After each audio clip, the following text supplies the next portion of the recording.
Gahoo! Blown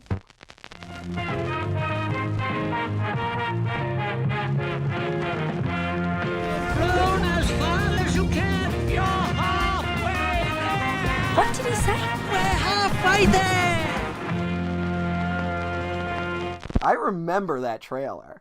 Like, that trailer Really? stuck in my... Well, I really, when I say I remember the trailer, I just remember the part where the Jeffrey Rush character is like, I remember when you feel like you can't go on, you're only halfway there. And then, like, what do you say? We're halfway there. I remember that being, like, the thing at the end of the trailer. And I was like, oh, it's owls. All right. Fuck it. Yeah, and that's what we're here to talk about today on the Waffle Press Retrospective. Hello, everyone. I'm your host, Diego Crespo. With me today is my co-host, Matt Garingo. Hello. There's not really an owl thing you can do there. But... No.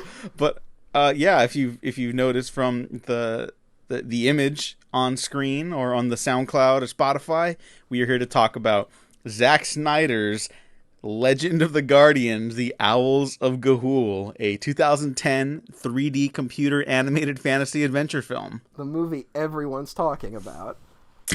Sorry. I don't think anyone's ever seen this film. Yeah, I hadn't seen this until very recently. It's weird. It's for a guy who has such a passionate fan base, like, even they don't talk about that one, you know? Mm-hmm. Like, even Coen Brothers fans will talk about the Lady Killers. Do they? Like, okay, I get the point you're making, but do they? They do. More Okay. than, you know, like, where you'll be like, look, the Lady Killers is bad, and in fact, it's very revealing in its badness. But, you know, it has its moments. That's what, like, people will say, you know? Mm-hmm. Where it's like, it's kind of just like the Coen Brothers phoning it in, but even the Coen Brothers phoning it in is better than a lot of other comedies out there, you know? Yeah, Or they'll say, like, Tom Hanks gives a great performance in it, which he totally does. Oh, well, it's Tom Hanks. Yeah. Well, yeah, but Tom Hanks has given bad performances. Let's not act like Tom Hanks has not given bad performances. Forrest Gump doesn't really count, you know? Well, we're going there. We're going All right. there. All right. No, but Legend of the Guardians, The Owls of Ga'Hoole is based on the Guardians of Ga'Hoole series by Catherine Lasky. I read that first book. Oh, really? I might have it somewhere. Mm-hmm. I could not tell you a single thing about it, but I remember liking it when I was younger. But again, this was like middle school, so it feels very like... Did you get, like, the Scholastic book catalogs in school? I don't know if I ever... we had the book fair. I don't know if they were sponsored by that specifically. I don't know. Like, my school, we had the book fair, which was fun. And I stole a Bart Simpson comic book from the book fair and thought I was going to hell for doing it. I really did. Like, I was worried for like a full year that I was going to hell for stealing a Bart Simpson comic book. You see, I would be like rebellious in class. I was too goody two shoes when it came to like actual rule breaking. So like I never stole anything until like high school. I wasn't even trying to. Like, I was just holding it, and then I was like, all right, time to go back to class. And like I walked out, and I was halfway back. I was like, oh yeah, I still got this Bart Simpson comic book. And I was like, oh well, no one stopped me. And then like later it hit me. It was like, that's stealing. That's a sin. And I'm not even from a religious family. I don't know why it hit me like that, but yeah, but we had the book fair, and then we would also get like the Scholastic catalogs, which would have like, they'd be like for each grade, so it'd be like the third graders would get their own catalog, blah blah blah, and they would have books that you could order in it. Like if your parents brought in the like $5.99 or whatever, you could order a book through this, and then it would show up one day. Or if you were like me, all you did was order the Captain Underpants Hypno Ring. Okay, but the Captain Underpants books are kind of awesome. I don't know if they're still awesome, but I believe they're still good. Okay, the movie's crazy underrated. Talk about like underrated animated fantasy films. Yeah. The movie that came out a couple years ago is like really good, and it was kind of a bomb. I will say I like that movie. I had some problem with like the stunt voice casting in it. Oh like, yeah. It's not like it doesn't break the movie though. Yeah, it didn't break it. Like it was just I kind of had a thing where it was like, I don't think this is so stupid because I'm an adult. But I'm like, I don't think Mr. Krupp would sound like that. Like, I had a big problem. I had a big problem with that. No, that one was good. The main kids I wasn't crazy The about. kids were weird too, but it's like, when you're a kid, you like kind of imagine yourself as an adult, so like I could kind of see it a little bit. Mm-hmm. But like, I don't know, Mr. Krupp didn't sound like pure evil enough. Okay. I like Ed Helms. I'll give that one a pass. I just like Ed Helms. It was just like, it was weird. He was good as Captain Underpants, which is I think why they cast him. Mm-hmm. And then, but Mr. Krupp, it like didn't work. They should have done like 2 voices. No, I swear we'll talk about Legends of the Guardians, but I just need to say, do you know who was fucking fantastic in that movie? Nick Kroll. Yes. Basically doing Dr. Strangelove for his Professor Poopy Pants character. Yes. It's so good. Oh, it was great. Yeah, it was... But the opposite reaction to a cast in a film, Legends of the Guardians, The Owls of Ga'Hoole, based on The Guardians of Ga'Hoole by Catherine Lasky.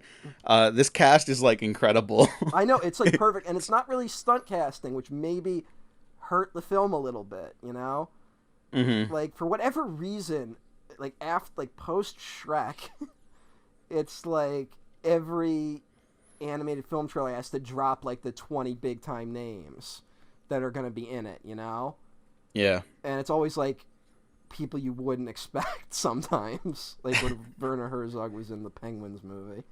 Do you remember when the Madagascar, or was it Madagascar? No, it wasn't. It was Despicable Me 2 trailer dropped, and it had an Eminem song in the trailer. Oh yeah. And fuck. They listed all the names that were in it, and one of the names was Al Pacino. And he's not in the movie. I don't remember that. Yeah, they announced it. You can find the trailer, I believe, where it says like all the names, and it's like and Al Pacino, like that was the big get. And wow. Then I guess he had creative differences with the director. So this is the guy that said yes to Dunkachino, and he had problems with the director of Despicable Me too. That was a thing that happened. Unfortunately, I guess kids get excited about Al Pacino, but they're not as excited for Jeffrey Rush and Hugo Weaving. Or Helen Mirren. Or Sam Neill. Oh, yeah. But you know what? I was excited for Hugo Weaving because I was a huge fan of Lord of the Rings. Yeah. So I was like, fuck yeah! I love all these people in this movie, frankly. Yeah. All of them are good voice actors. Miriam Margolis, or whatever, how you ever pronounce it. I'm sorry if I mispronounced your name. She's like a treasure. Like, she voices the snake. But I guess, so we talk a little bit about what the film's about, because again, no one has actually seen this film. Well, let's see. I haven't gauged. What did you think of Legend of the Guardians, The Owls of Ga'Hoole? I think it's one of Zack Snyder's best films, in that I actually kind of like this one. Fuck you, you coward. This is Zack Snyder's best film. I loved this movie. Oh my god. Oh my god, I had such a great time with The Owls of Ga'Hoole. Are you serious? I really liked this movie. Okay, I'm glad. Here's what I'll say though. I'll let you continue your rant, but like, I actually did kind of like it, and it's not quite BVS level, like where I give myself to it wholeheartedly, or Dawn of the Dead. Like, those two to me are like peak Zack Snyder. Yeah. I would like to see him do more family fantasy stuff. Yeah. Because I think he would be better received overall if he did. I think it's like, I'm not sure he has to necessarily do fantasy. I mean, kids stuff, but I would like to see more kids films from this fucking whack job. But I will say, I think a big thing that helped is that this movie was 97 minutes. I'll just say, like, because it's one of those things where, like, I'm not singling any movie out, but if you're not into it, at least it's 90 minutes. And I think people would be a lot more forgiving if he was forced to, like, because it has all the Zack Snyder stuff in this movie. Mm-hmm. This movie has all the Zack Snyder staples, toned down because it's a kid's film, but it's all there.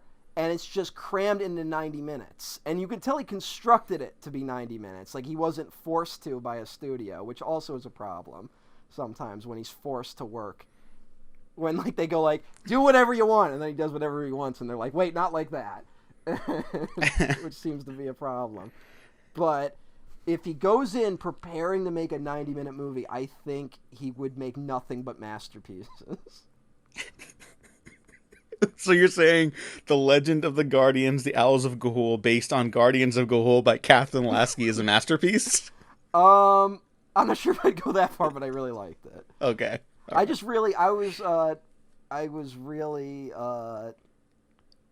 don't know, I enjoyed it. I will say, I think this movie, where it's like, you look at it, and you're like, why did it bomb? And, like, it's kind of obvious why it bombed. This movie's kind of missing, like, that one other thing that would separate it from other movies, you know?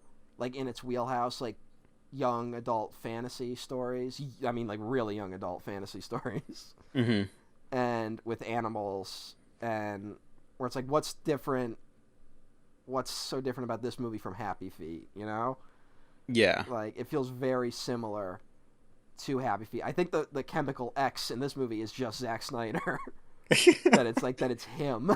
Yeah. Well, on the poster I'm looking at right now for Legend of the Guardians, The Owls of Ga'Hoole, based on The Guardians of Ga'Hoole by Catherine Lasky, it says from the studio that brought you Happy Feet at the top. And I'm willing to bet that, like, that I kind of took the wind out of its wings.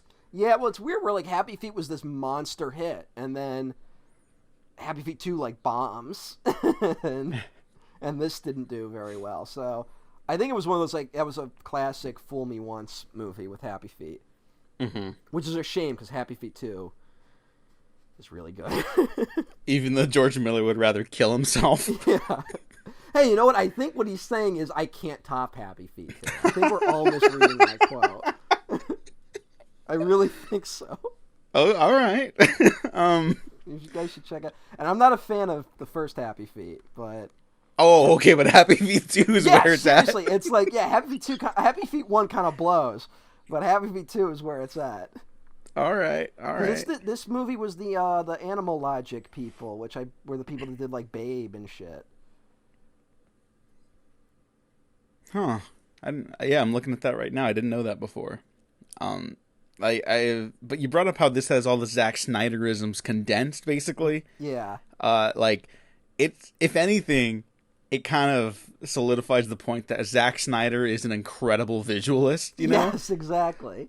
Like, I mean, you know, not to get into something else, but, like, Zack Snyder's kind of been having this online renaissance lately. And people are, I think part of it is that people are really tired of how movies looked, like blockbusters specifically from the last decade. And here's a dude who, whether or not it works 100% of the time, knows how to frame an image, knows how to light it very well, and make it very immediately striking and captivating. Mm-hmm. In his lesser works, I would say it's not always thought out why they're lit certain ways or framed certain ways. But I would say Legend of the Guardians, like that in The Owls of Ga'Hoole. But... Oh yeah. But, like, more often than not, I think this movie does, like, work for him in that way. Yes. You know. No, I would totally agree. Yeah, there's something about him where it's just like you can tell he puts the movie first, which is something that seems like obvious. Mm-hmm. But the studios have basically abandoned that approach. Which is, like, I also think why something like Joker was a big hit. Because, like, say what you will about that movie, but it was trying to be a movie. Yeah, like, its failings are as a movie, not because it's a comic book adaptation. Yeah. Not because it's churned out by a studio system that's just like, we'll do this in post. Yeah. You know? And I will say, I just like to talk about the fucking way movies look today. Like, how infuriating it was when WandaVision just turned into a Marvel movie. Like... I was gonna joke, like, oh yeah, I didn't even finish it, which I didn't, but then I was like, oh yeah, I did get to episode 4. Well, and it's just a total shift. Here's the thing, it gets even worse. Like, yeah. Look, credit where it's due. First 3 episodes, I genuinely would say are great television episodes. They accidentally struck gold and then fucked it all up. Yeah. Which might be what should be put on Marvel's tombstone when it eventually dies. Like, wow, what a great concept Yeah. for the first third of it. Yeah, exactly.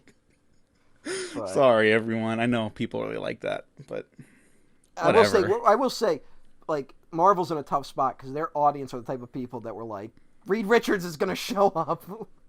Yeah, like at some point, the snake is just going to start eating its own tail, and I think Yeah. it started for them a little Yeah. bit. We'll see how this goes, but I've kind of had my opinion out there already that like I think the end of Endgame and Wonder Woman 1984's release kind of they're cultivating like a very odd response from the fans now. Yeah. I don't think people know what they want anymore. Not that they ever did, but like less so now than before. They really And don't know what they want. And if you gave them what would actually be good, they'd reject it violently. Yeah, well, they have. Iron Man 3 is basically been retconned by a short film and an upcoming superhero film. Yeah. You know? So, like, I don't know, man. I don't know. I think that we just have to cut our losses and abandon these people, but I don't know Like, if from that's- society? yes, like just put them on an island. I don't know about that. Look, because, I mean, like, another part of this is that, you know, some of these fans are younger. You know, they're Yeah. younger people who are getting to live extremely online at a young age, you know? And, like, I'm not going to be someone who's like, oh, the internet's ruining people. Like, the internet is the nebulous thing that is just guided by weird principles and people in power. But, like, you know, if you're, like, a kid who's, like, cultivating your own tastes, you know? Like, the movies I liked, like, 10 to 15 years ago aren't all the movies I like now.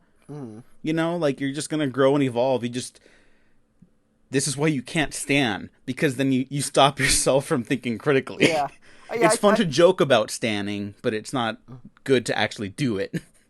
I don't know who coined the term outrage merchants, but that's like a very good term of just like what the online sphere is, where it's just like there's people who know how to tap into like nerd anger very well. Yeah, And I mean, it's that's how John Campia is still around. Yeah. You know? That fucking loser. It's just become like this positive feedback loop. But it's one of these things where also it's like the majority of the audience of those people are what you're saying, where they're like, they're probably like teenagers, like, and they're trying to express their opinions for the first time. And we all have to go through that phase. They're just all doing it online. But yeah, I don't know what's going on, but I also don't know why this movie. Here's the thing: I don't know why this movie bombed, but I also don't know how it could have been a hit. You know what I'm saying? Yeah. Well, let's look at the budget really quick. $80 million, and it made $140.1 million. Yes. So not okay. yeah, very okay, especially for like an animated film that's not Disney. That does tend to kind of be like the bar from the last 2 decades, unfortunately. Why is that? I've never understood that. Like, what is it? Because Disney literally has a channel called the Disney Channel that they can just market all their movies on? I think so. I think they've successfully cultivated like a marketing scheme. I guess, about but you know what's the thing is, I grew up when I was young and watching the Disney Channel. I grew up in that era of like Treasure Planet and Home on the Range, which like just bombed hard. Like where they, and I remember the big promotions Disney Channel was doing for those. And I did not see Home on the Range. I've never seen Home on the Range. I have seen Treasure Planet. I do think I am one of the people that thinks it's super underrated. Yeah, not like a perfect film, but and I really enjoyed it. Yes, welcome, brother. Yeah, but like, yeah, I don't know. There's something about like the perfect timing of our generation and everyone else has come after, and the kind of Disney Renaissance that happened in the '90s, and then that early 2000s era where they're like, how do we make movies again?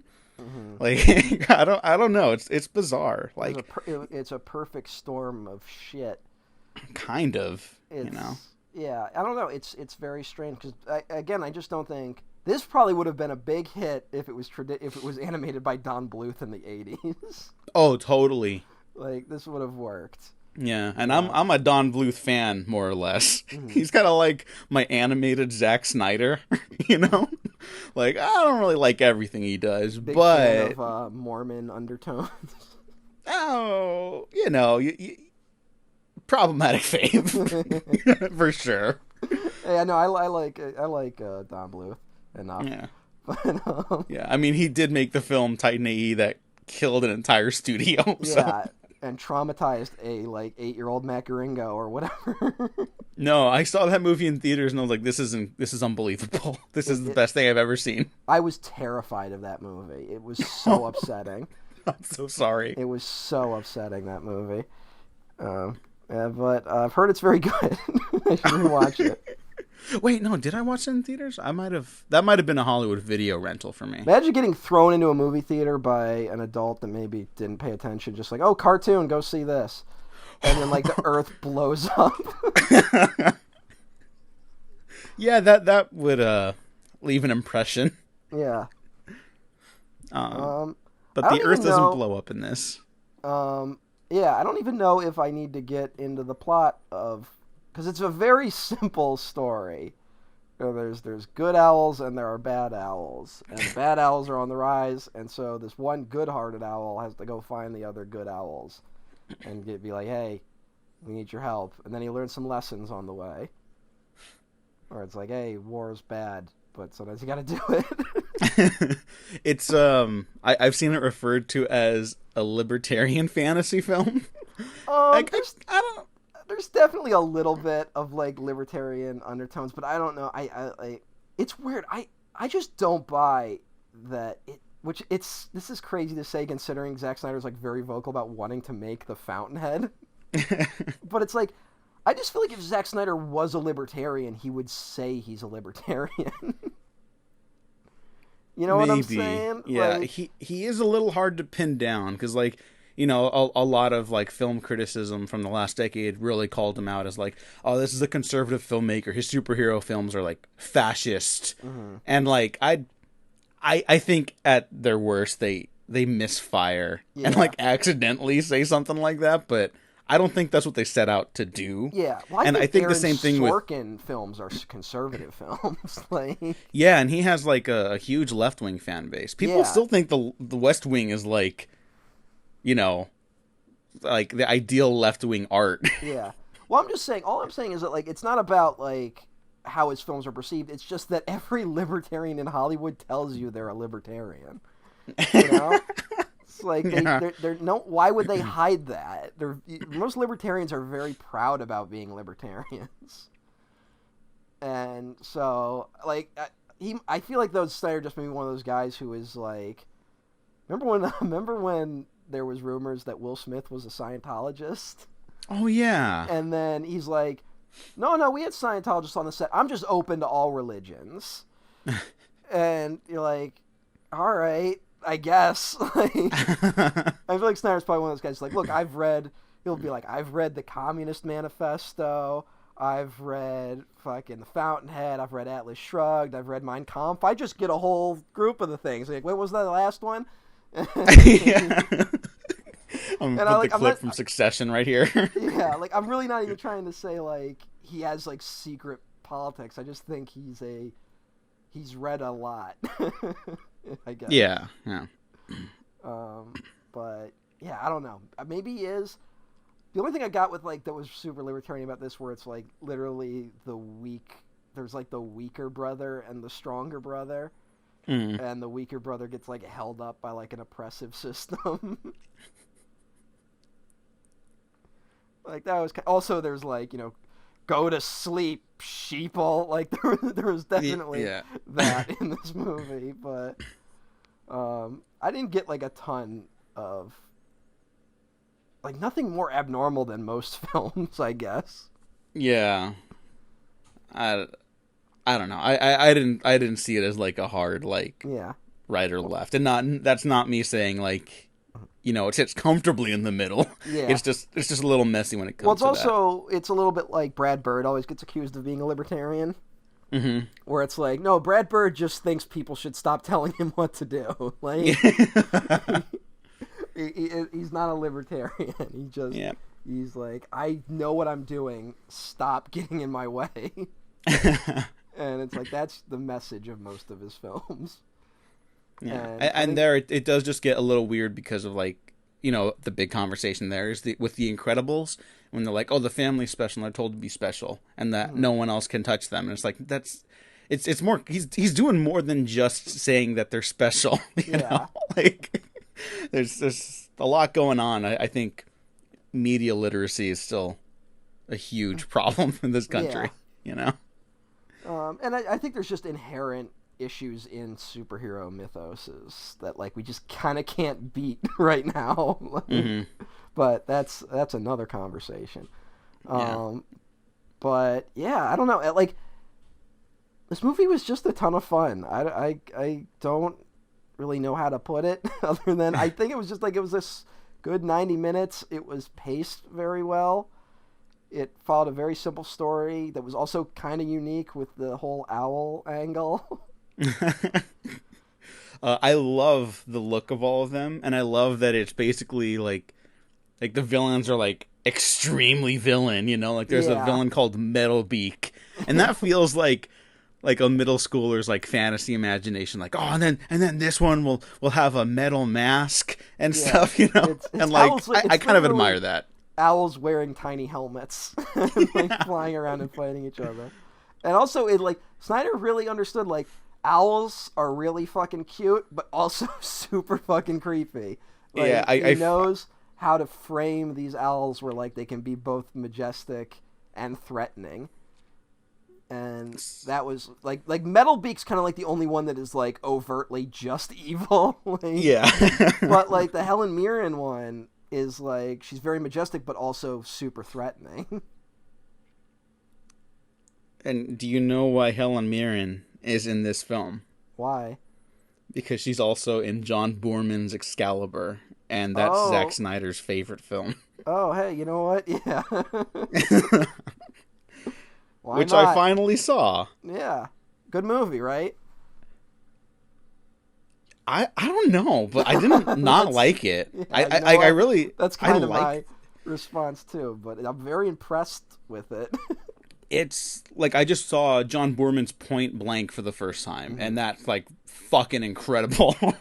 I don't think he gets there. I admire more of what it's going for than I actually think it's like successful on a moment-to-moment basis. Have you seen his Exorcist 2? You have, right? I have. Yeah. No, sorry, I can't with that one. Sorry. I am Pazuzu. No, yeah, like once that happens, and that happens towards the end, right? And it's like I don't even know. I could not tell you. That movie is like a fucking time warp. Like, you don't know where you're at and when things are happening. Yeah, like he should have just made his own weird horror movie, and I think the further it got away from the Exorcist stuff, the worse it made it as a sequel, but it kind of got more interesting as its own movie. Yeah. But no, that movie's not. I can't with that one. The house explodes with bugs. Pazuzu. Which is apparently a real name from like old mythology, but it's like an Iranian or like a Babylonian like demon or something. Yeah. So that's why the original Exorcist opens up with the archaeological dig, the Tomb Raider sequence. And which might be the greatest like prologue to a movie ever. Yeah. I love that whole sequence in The Exorcist. Yeah, that's one of the best openings ever. Which is why Uncut Gems also has the same structure. It's the same movie at the end of the day. Yep. But I'm glad you saw Excalibur. Yeah, I thought it would be some nice further reading given a certain discussion we're about to head into. Mm-hmm. What discussion is that? I mean, I could just say it now, right? Did you notice that the owls in this movie were using the moon to inflict the anti-life equation on the owls? Oh, that's what you wanted to bring up? Yeah, okay, so we're here to talk about Zack Snyder's Justice League. Metalbeak is fucking working for Darkseid, man. And before we started officially recording, Matt said he wanted to bring up something about the anti-life equation.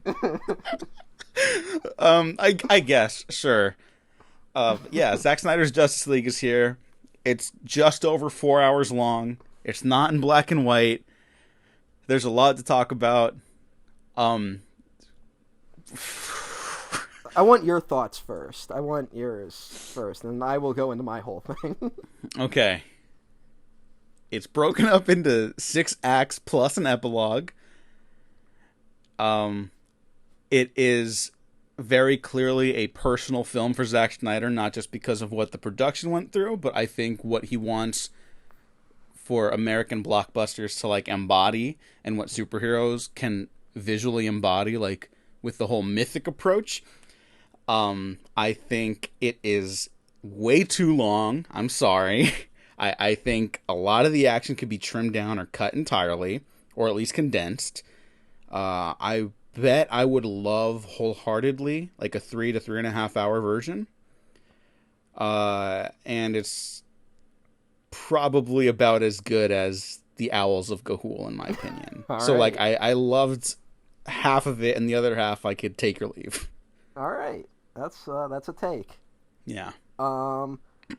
I guess I need like a bit of a preamble before I get to my opinion.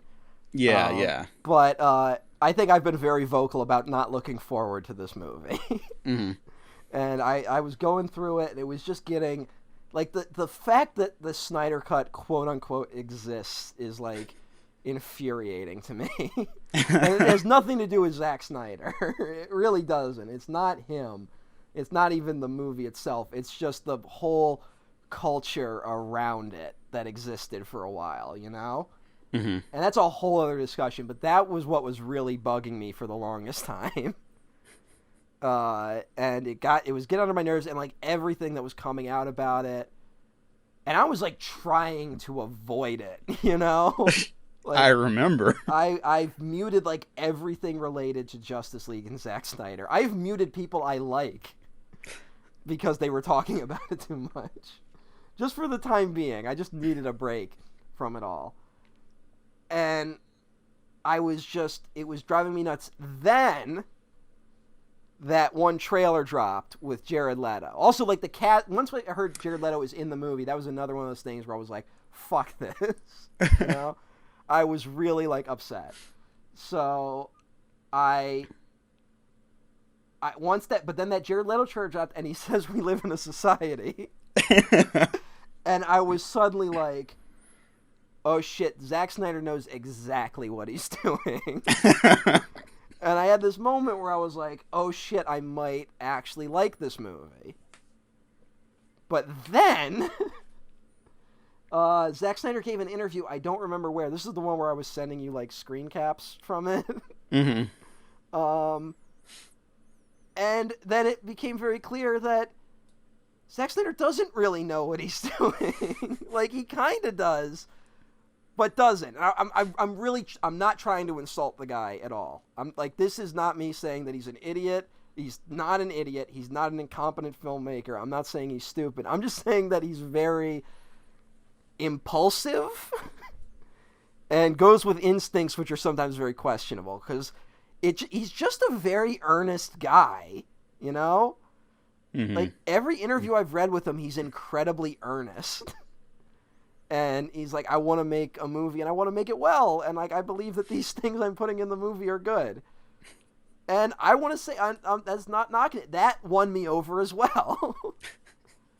And I was like, because, you know, here's the thing. When you take everything that has been in the atmosphere about Zack Snyder, him being like this guy playing 4D chess with everyone in the audience and critics and society that we live in, that doesn't really fit, you know?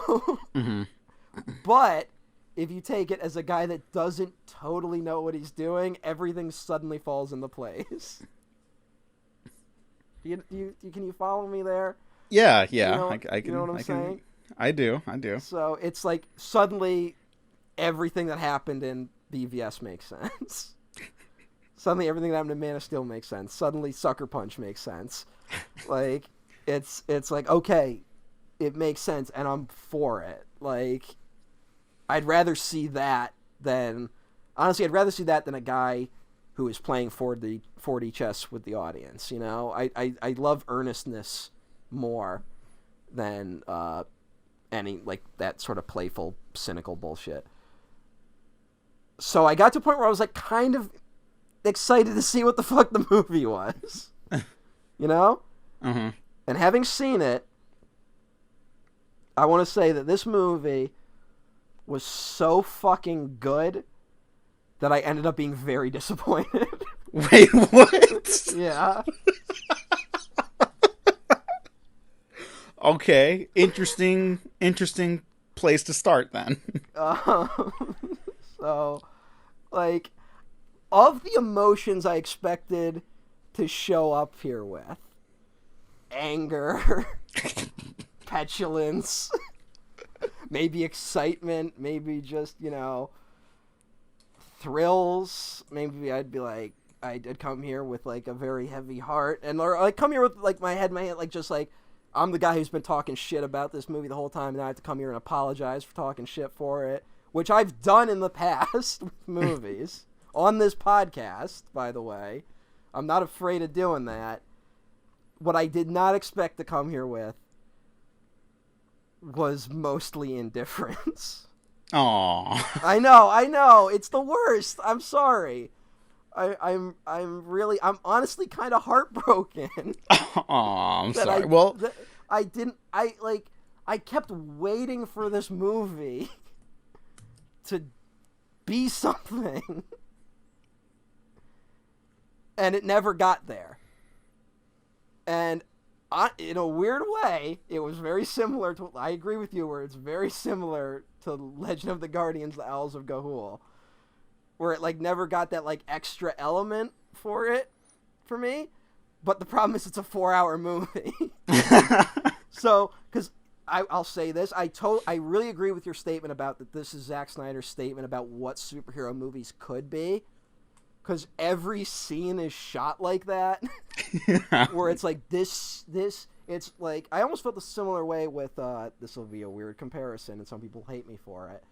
But Once Upon a Time in Hollywood, where like I felt like Tarantino was trying to do like cinematic alchemy to like bring ambiguity back to cinema, which is something that cinema has been missing for a while, at least mainstream cinema. Where it's a movie that you're supposed to walk out of it not sure how you feel about it entirely. And I feel like this movie was trying to do something similar with like, no, you don't understand, superhero films could be the greatest thing ever. And if it had been a 90-minute movie, I would be very enthusiastic about it. Because there are amazing sequences in this movie. There and are like, legit... Oh, here, go ahead. Legit some of the best superhero stuff I have ever seen in a movie. And I had a problem when I'm like, oh man, I must almost be finished. And I paused it and I was 90 minutes in. Oh no! And it was not a great feeling when it kept going. Because I think this movie is beautiful. And it has possibly the worst pacing possible for a movie of its size. It was a real slog to watch, which is, I think, a hurdle that is very easy for other people to get over. So this is, like, entirely subjective, you know? Like, it is not, like, if you can get over that it's a 4-hour movie, you'll love it. But if you can't, you will not. I think we have more common ground than I think either of us realize, because as much as I love the stuff that I do love, there are moments where I was watching it reminded me a little bit of Endgame, and I will say right now this is a better movie than that. Not to be like all like, oh, Marvel did it, but like, I want to try to avoid better. that, but it's like, I promise that's the last time I'll bring it up, but like there are moments in the editing of that film where I was like, why did they cut that? Like, why did they cut from that scene to that scene? And that happens a little bit in this too. And that does like slow it down, because there are like stretches where the rhythms of it are like totally nailed down. By the end, I was super into it, which then has its own like kind of barrel of monkeys, you know, I will say, to get into. I was totally like not into it by the end. But I Okay. went back, and like a day later, I decided I'm gonna rewatch the last 2 chapters of the movie just to give it like a fair shake. Because like by then, like I was kind of like, it was like aggressively difficult to stay focused on the movie by that point. And when I paused it and like I realized I wasn't even 2 hours in, I realized that if I stopped watching, I probably wouldn't be able to bring myself back to it. Mm-hmm. But I regret not breaking this up into chunks. I feel like if I had broken this up into 4 1-hour viewings, I would be a lot more positive about it. But like doing it in one sitting was aggressive boredom. but rewatching those last 2 chapters, I enjoyed it. It was like, oh, this is actually really engaging, and it's like I can tell what's happening with the action. Which I will say, this is the best action a Zack Snyder film has ever had.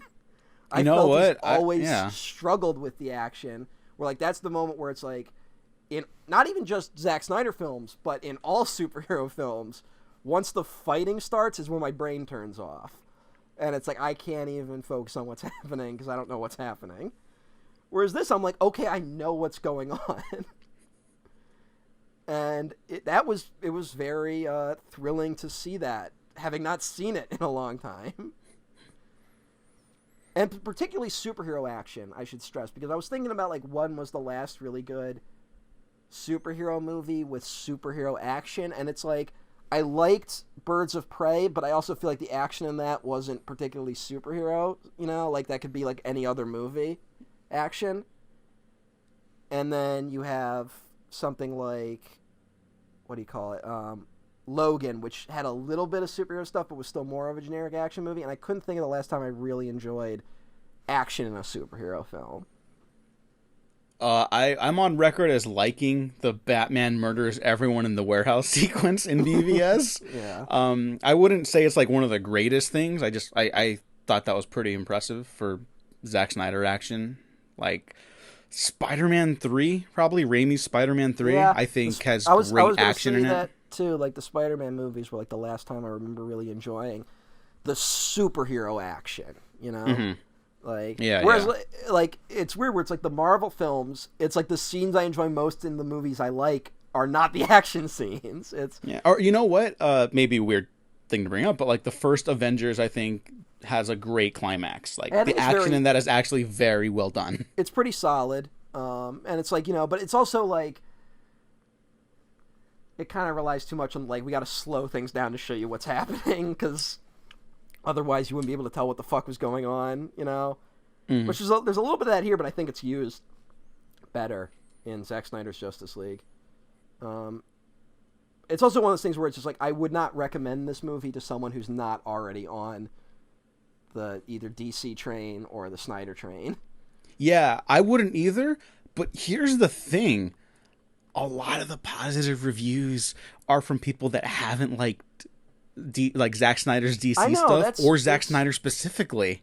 Yeah. Like it's like Walter Shaw hated Man of Steel and BVS. Like take him or leave him as a film critic. I just think it's an interesting point to bring up because he basically said like BVS is like a like fascist propaganda, which obviously I disagree with. Yeah. But he ended up giving this 4 out of 4 stars. Okay.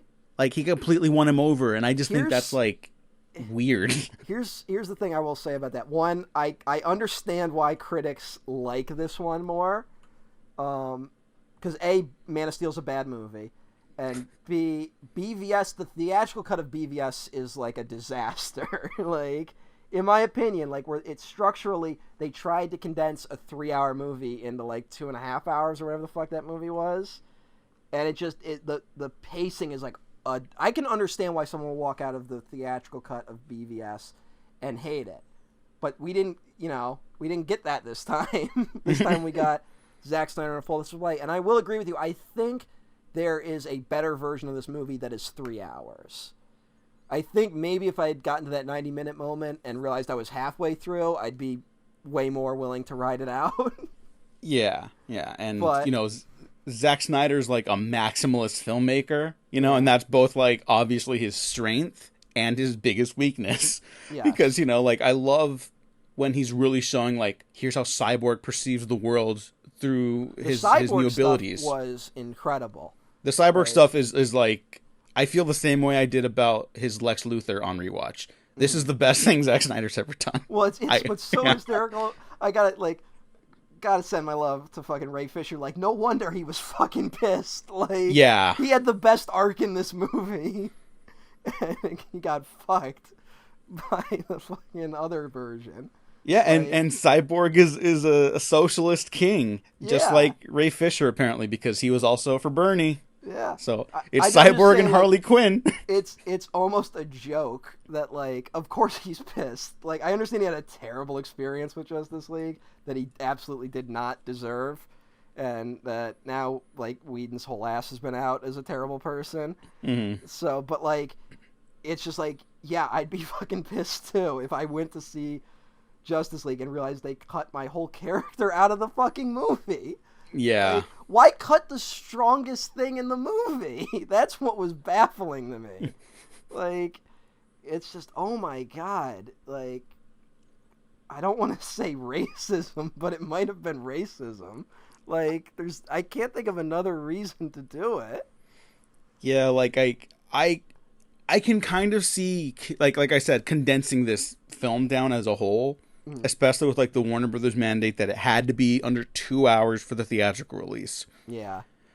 But I don't think you're wrong. Like, yeah, like wow. And here's maybe something that's not favorable to say online, that I think once in a while tiny little sequences are marginally improved by the theatrical edition. The reappearance of Lois Lane in this versus the theatrical version when Superman is revived, I think is actually a little stronger in the theatrical version because, like, it's not just a coincidence. It's like part of the plan to bring Superman back and also bring back his humanity by Batman.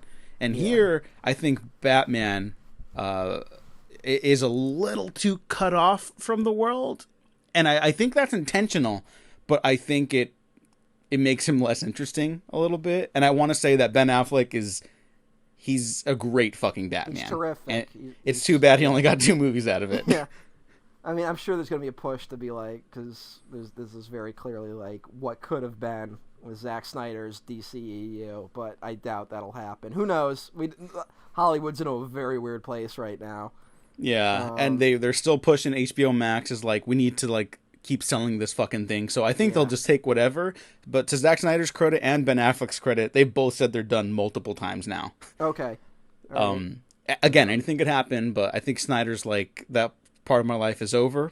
Mm-hmm. And Ben Affleck was like, my friend told me I'd drink myself to death if I did this. So gall though to end this movie with a preview for a better movie. I'm sorry, like no. I'll talk a little bit more about what I liked and didn't like, but that post-apocalypse like Justice League movie with the weird mishmash of heroes and villains. Mm-hmm. You know, that meme, like, this is what they took from us? That's, like, me unironically right now, because that looks unbelievable. I know, like, I really want that. It was weird where I was waiting. I was watching this movie waiting for Zack Snyder to show up, kind of. Like, I was waiting for this, like, when is this going to get, like, BVS, Batman hitting Superman over the head with a sink, like, fucking crazy and ridiculous. And it was the fucking epilogue of the movie.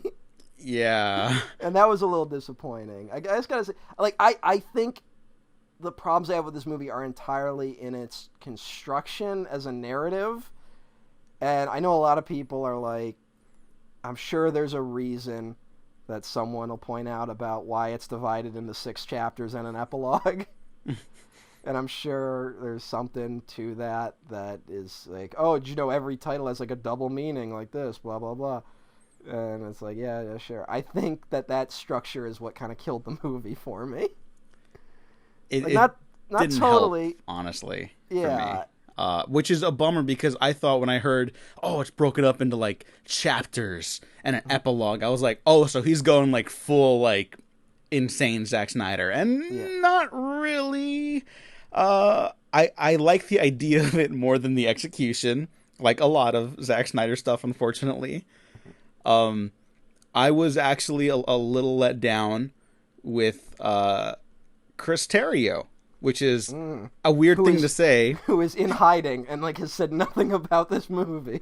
Yeah, well, I mean, look, you got BVS, Rise of Skywalker, and 2 separate versions of Justice League to your name. Like, I just think it's so I get funny it. that it's like Zack Snyder's Justice League, and it's like written by Chris Terrio, and it's like, wait a minute, like, Well, like, because Chris Terrio's like whole like weird obsession with like gods and man and Wagner cycles of life and death and heaven and hell. Like that's a little bit here with like the dark side and Steppenwolf stuff, and I loved it. But then when it like deals with the more like grounded human stuff, I did feel him struggling a little bit because like love him or hate him, I never feel his writing really struggle, even if it's not good. You get what I mean? Like it feels more consistent here. I felt him having trouble like dealing with the reemergence of Superman. That felt a little choppy to me. And the one I gotta say, as one of the few people that was like, I actually kind of like the Wonder Woman sequel. I didn't really like Wonder Woman in this. it's weird. I don't think Gal Gadot's like a great actress. I liked her stuff in this though. Like it was Okay. weird. I really liked. Here's something I gotta say. I got halfway through this, and also it suddenly hit me that I never actually saw Joss Whedon's Justice League. Okay. I only read about it and saw all the memes. Like I was like, I only thought, I imagined that I had seen the movie, and so I was like, oh yeah, I guess I didn't see that. So I can't really remember.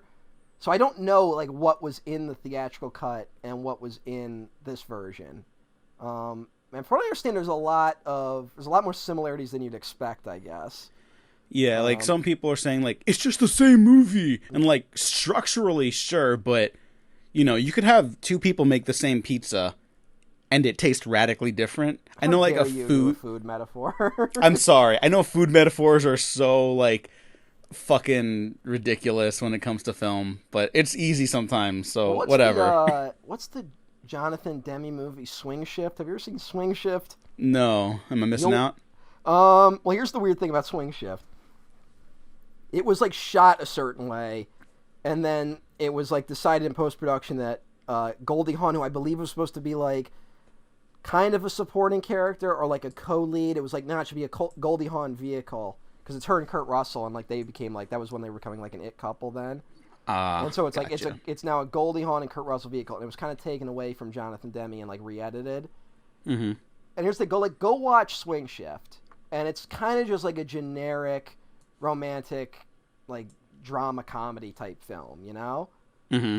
And then this piece was written by someone that's like, Swing Shift, the unmaking of a masterpiece, right? Like someone writes, now if you had only seen the theatrical cut of Swing Shift, you'd be like, what the fuck is this person talking about? Like I can understand there's maybe a better version of Swing Shift. I can't imagine there's that radically a different version of Swing Shift. And then if you can find a torrent of the work print for Swing Shift, because I don't believe it's ever been legally released, it's the same movie, but like all these small changes make it like radically different. And it's weird where it's just like, just framing can like really alter a movie. Like even like really little things that you wouldn't think matter can really change a movie, you know? Yeah, I mean, I might be like fucking the stupidest person ever by saying this, but I think if you want to show like how artistic intent can change like that, like I think that's a great example you brought up. Like, just show the theatrical version of Justice League and the Snyder cut. Like, Yeah, you could probably do that. You could hate both versions or love both versions. Like, that's not the point. Like, they're radically different films. Like, Yeah. in like their minute like moment to moment stuff alone. Well, you this know, would and be a like yeah, like great- the outline is probably the same, but like Yeah. it's a different experience, and I think it's a little facetious and frankly dishonest when I see people be like, it's the same movie. Like it's Well, really not. I think people saying that because, like, I hope to God someone out there is archiving the years of theories about what Zack Snyder's Justice League was supposed to be. because a lot of those theories were not correct. Yeah, we talked about them on the BVS episode. Yeah, and I like, don't remember any of them. I remember that the Green Lantern Corps was supposed to show up. well, no. When I brought him up, and I don't think I got like any of what I talked about wrong, because there was that point where Zack Snyder was just saying it, and then now he's back to saying like, yeah, this is what the sequels were going to entail. And like the rough plan has like been out there for a while, but he's just kind of like relitigating it and explaining it. And Yeah. I'll talk about that stuff later, because I want to talk about the movie a little bit more. But back to the framing, I'm very curious about what you thought about the 4:3. I believe it's like 1.331 to be specific. It's like the old Academy ratio. What happened to the movie? It was missing a chunk of the movie. There was big black bars on the side of the screen. I think everyone needs to grow up. Okay. I don't like that. Like it. I don't know. Like I did. I'm like I do think I understand. I posted a tweet about like starting with that title card that says we're showing this in 4:3 to protect like Zack Snyder's artistic vision. If you're going into this movie extremely skeptical of Zack Snyder, you're gonna hate it. Like it's just gonna anger you that it even says something like that. But also, if you don't put it there, half of America's gonna walk away going like, why was half the movie missing? Like, Yeah, and that speaks to like a lot of problems with like the art world and such like that. I thought generally the framing was pretty good. I think the close-ups, for some reason, it makes them look incredible. Like, I love a good close-up. Like, I am just not smart enough to really talk about this, but I will say it says something that this is the first Zack Snyder film where I could see action scenes and tell what the fuck was going on. And I think it maybe had something that I had less of a frame to deal with, you know? Yeah. Like, I feel like if it had been a little wider, I would have gotten a little confused. Yeah, and to be fair, Zack Snyder kind of is doing the George Lucas thing right now, I'm realizing, when he's like, oh no, it was always intended to be shown in this ratio. It wasn't, but I'm glad that he decided on it now. Just, no need to lie, dude, it looks good. I think the framing's good. Yeah, I'm just wondering, why did he choose it? Like, did he really watch it and just go like, I think this looks better? Or is there like a cynical version of this where it's like, I did this because it would cut down on like effects costs, you know? Like if we suddenly lose huge percentages of the frame, we don't have to finish those effects. I think that was probably the original intent, but like I think the images have more power now, I actually you know? I liked it. I really did. Like I'm not here like saying it's bad. I'm just saying that the feeling I got watching it was that it was maybe made for an economic reason. And hey, maybe Zack Snyder, given some, restrictions, actually improves his films. I mean, if you're talking about restrictions like Legend of the Guardians, Owls of Ga'Hoole, not bad. I think it's actually more expensive to do this for the special effects reasons. But then again, like, this is also basically what the original negatives would look like on a film strip when you're shooting on like IMAX, right? Yeah. So yeah. I don't know. Yeah, I don't know. It's an odd choice, but it works. I mean, it's not. I did not come away from this being like, why the fuck you shoot it like that? There was the one shot at the end where like they all stand together that looked a little awkward, but that was about it. Yeah, a lot of sky in that scene. It's like well, I don't even think that. I think the lower frame kept getting bigger. And it was like, all right. It's like, cool. Yeah, I like people playing with different aspect ratios. Like Nolan does it too, And I know people are like, why don't they stay the same? And it's like, because he didn't want it to. That's literally it. It's an artistic decision. Like it or dislike it. You talk about it on its own terms. That's what this all comes down to. And I'm seeing a lot of bad faith arguments. And to be fair, it's on both sides. Yeah. So just everyone shut up, like it or dislike it, and eat your fucking vegetables, I guess. I don't know. Well, there's more important shit to get mad about. Like, here's the thing. Let's say if I'd come out of this movie and I had hated it, I would not even have brought up the aspect ratio. Like, yeah, right? Like, I don't give a shit. Like, I mean, it worked. It worked. It was fine. Like, whatever. And, not to spend time criticizing critics, but like I've seen a lot of people, and this is not critic related specifically, but like a lot of people being like, "Oh, the stupid movie made by the stupid person for their stupid fans," and it's like, don't watch it then. Like that's total. Like Yeah. there's so much else to watch out there, you know? Like go spend time agree. doing anything else. You can hate him and his work all you want. That's totally. I mean, maybe don't spend too much time hating anything, but like, Yeah. just don't let hate take up that much space in your brain, because it takes up a lot of space these days. Yeah, look, I'm at the point where I basically like half of Zack Snyder's movies, and I dislike the other half. And after I'm done talking about Justice League this weekend, I won't talk about it for a while. Sorry, yeah. No. I just don't think I'll be like talking or thinking about this for a while, because I wasn't like head over heels in love with this. But I don't know, it worked for me more than it didn't. I am a little frustrated that like the only two ways we seem to be able to talk about this movie is either like it's a travesty like to the idea of film, and it is actually inserting it's secretly it's a MAGA film or something like that. I don't know what people are saying.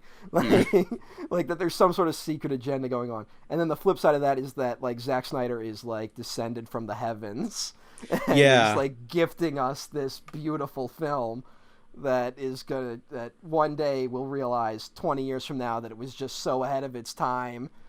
And it's like, I just, I don't like that those are the two sides of the debate. Yeah, like just talk about what you see on screen. This is why like I kind of like the idea that maybe we don't always get to know the filmmakers behind the camera. Yeah. That is not excusing the ones who are like monsters behind the camera or anything like that, but like I don't know, sometimes the work can just speak for itself, And I think we need to start recognizing that a little more. You know what's something I've learned to do with movies now? Because we've just had like another week of like people getting revealed to be assholes. Mm-hmm. Or they suck and like shit happens. What I've learned to do is when I watch a movie and I get to the end of it, I ask myself a question: will I defend this movie if I know the filmmaker's a monster? Like, I'm not saying they are, but would I still defend it? And I'll say this: Chinatown is still Chinatown at the end of the day. Chinatown, you can't stop Chinatown from being one of the greatest films ever. I was able to dump pretty much everything Joss Whedon did the moment shit came out about him. It's like stuff I liked. I didn't like it that much. So I respect that. Yeah, and I think there's just an issue here where it's like this is so being marketed as Zack Snyder's Justice League that like you are almost forced to reconcile with Zack Snyder the man, Mm-hmm. Yeah. Like it's impossible to avoid that. And it's a thing where it's like, I mean, the Snyder Cut legions on Twitter are some of the worst people. Some of the worst people on Twitter, frankly. I'm sorry. No, it's true. Like some of his fans are great. Like we had this little like group that would listen to our stuff and be like, yeah, we disagree with you about Zack Snyder, but we brought up the interesting points. And they're no longer on Twitter. They all left because I think they were younger and they were like, we don't need this. And I was like, all right, bye guys. But that was far and few between. Like, I'm still blocked by like half of DC Twitter because I didn't like Man of Steel and BVS at a point, and they would not leave me alone. I've tweeted positive things about Zack Snyder and had people show up in my comments calling me a liberal cuck.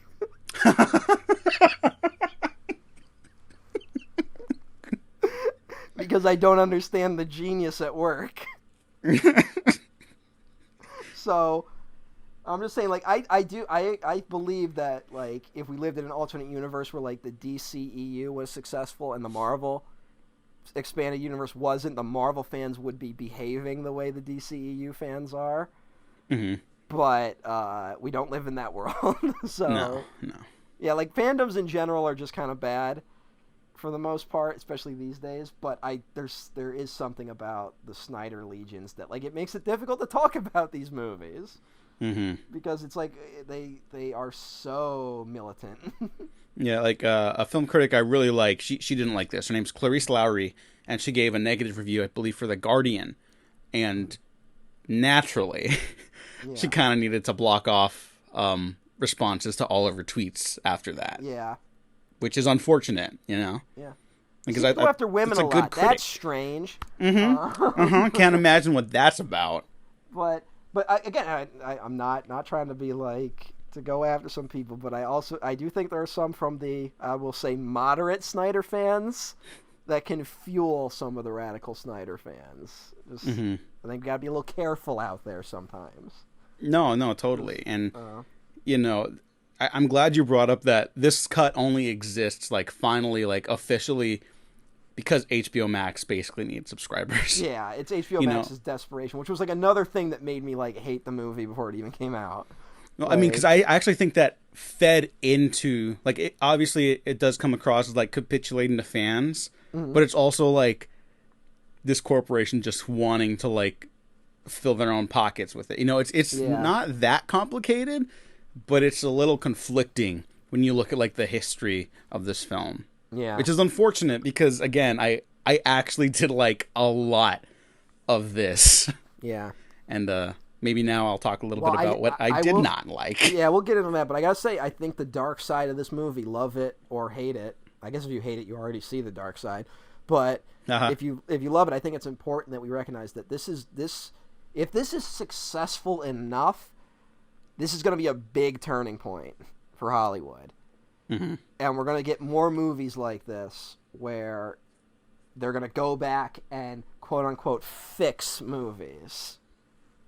And movies are going to be... What movies are going to be dominated by the loudest voices online. That's if this is successful. Now, even if this is not, I feel like it's the first canary in the coal mine that something like that is coming. I think that's already here. You know, to quote Wonder Woman, like, I think that fight's already here, and we just don't really realize it yet. I guess. Because, like, look at, Rise of Skywalker. Rise of Skywalker's like the other one where it was like, that movie is so, like, just, it's entirely responding to the backlash. But it doesn't even seem like it realizes what it's doing, which is, like, the pass it kind of gets. Like, Rise of Skywalker, it feels like J.J. Abrams doing everything he did with Force Awakens, and it just not working, you know? Yeah. Well, it's a film that wants to please everyone, and by doing that, it pleased, like, 5 people on the planet. Yeah, exactly. And I just feel like we're about to get, like, this wave of... We're not even going to get new movies anymore. We're just going to get the same movies, and people are going to vote on what they want the movies to be. Like, I feel like that's 10 years down the road, where movies are voted on by nerd committees. And that has nothing to do with the quality of this film. Something to keep an eye on. Yeah. And I'm nervous about it, especially because the people that are the loudest, most vocal, and the people with the most income they can waste tend to not be the best voices to dominate these sorts of things. And I will say I'm not as worried about that because the whole industry is basically going to collapse this decade. Like that's what I believe. We'll see. It's weird. I don't know where it's like where like any time a studio announces like 5 years from now this is going to happen. I'm like, boy, these guys are optimistic. Yeah. Like I think they just announced like another DC character movie in production. They're looking for filmmakers, and you know, naturally, people are like, "Oh, that's awesome!" And I'm like, I don't know anything. It's slated. There's nothing. There's literally nothing to it.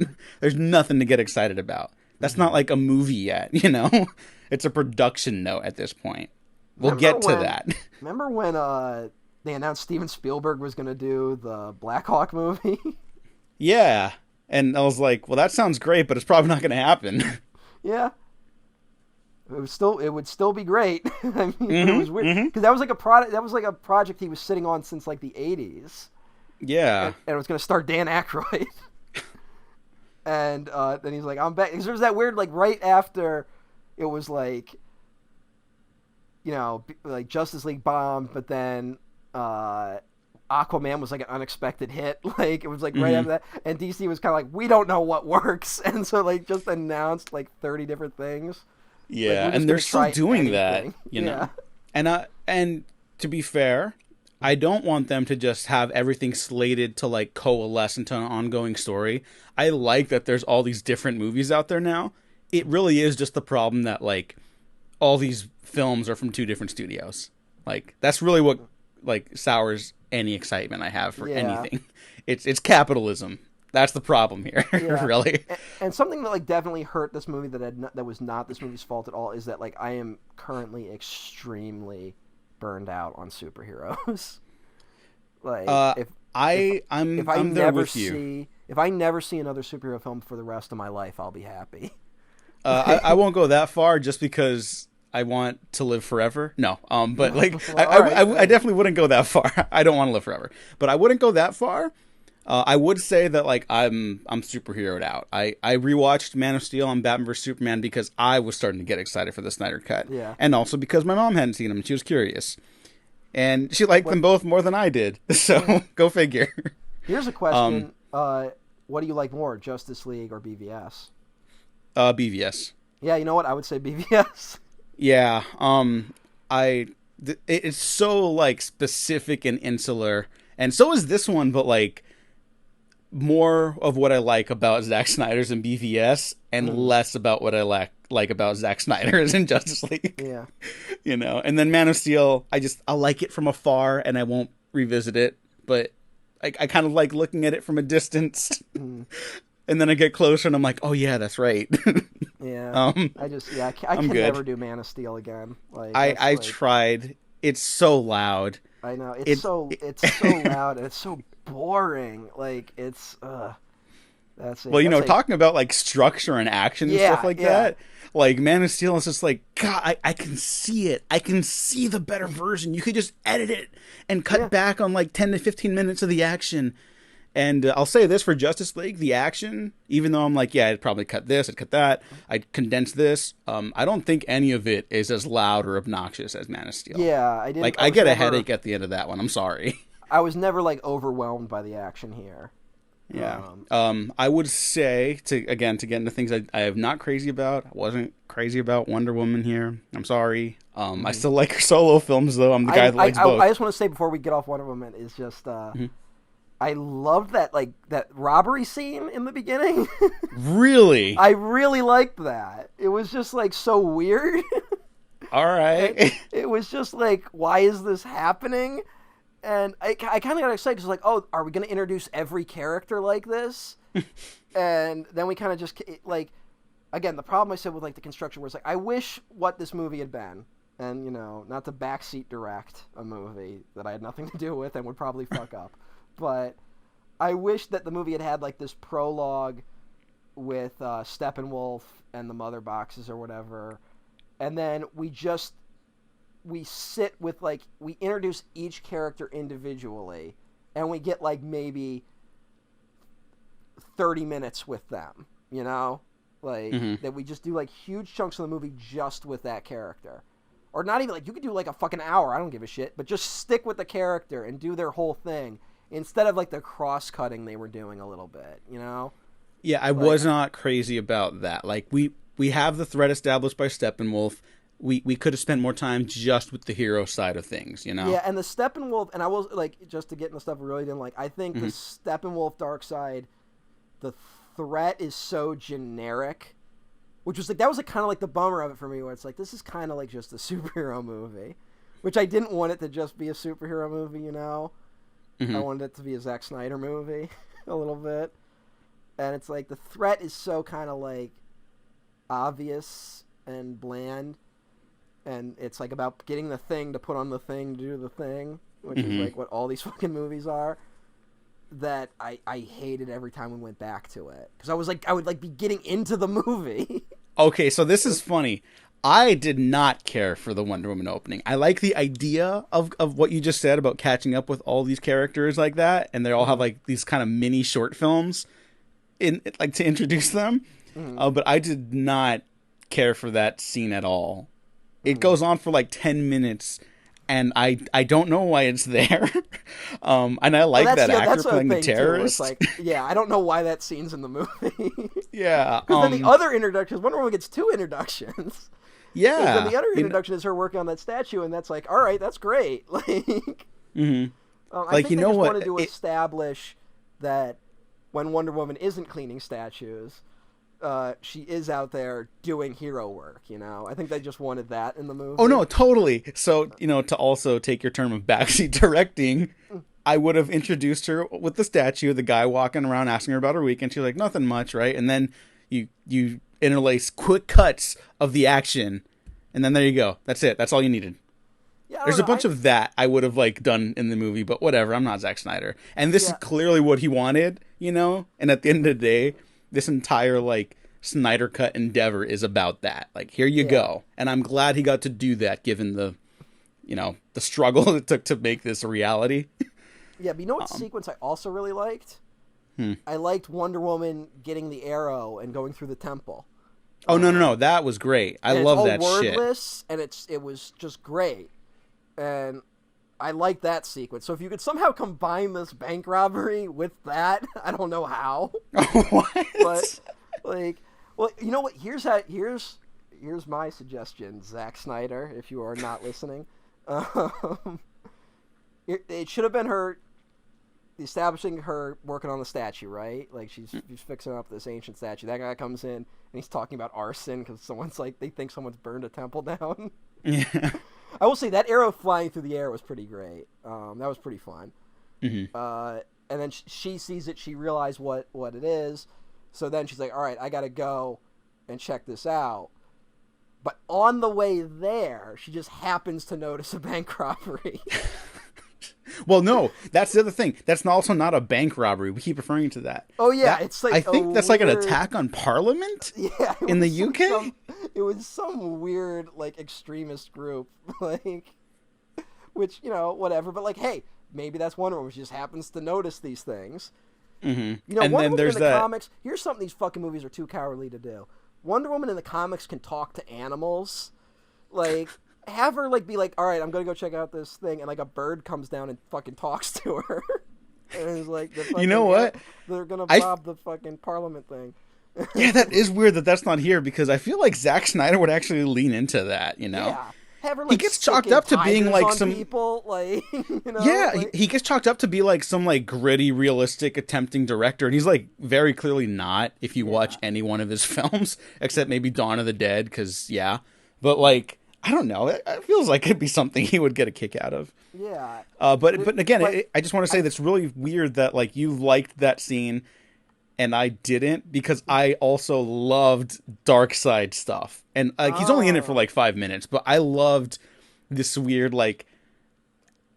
heavy metal version of hell, Steppenwolf, I will say, still not great, but he had a presence this time, which I appreciated, there's weight to him now, and he's actually they give him a this threat. Whole thing of, they give him this whole thing of he's been kind of rejected by Darkseid. Yeah, and that's okay, that's fun. I've seen people be oh, this redeems him, and I'm it doesn't. He's not great. But that's kind of the point. So whatever. The new gods are difficult to do, so the fact that it functions, I guess, is fine. I have nothing against really the aesthetics of it. I'm talking more about the narrative thrust of Steppenwolf and Darkseid's plot, Mm-hmm. Where it's I never, I just know, all right, when things get the darkest, they're going to have all three mother boxes, Yeah, you just, it's a Pixar thing where it's the moment that's introduced, you know what's going to happen. Oh, and yeah. Unlike a Pixar film, that doesn't happen, an hour from when it's introduced, it happens 3 hours later. Yeah. That's unfortunate.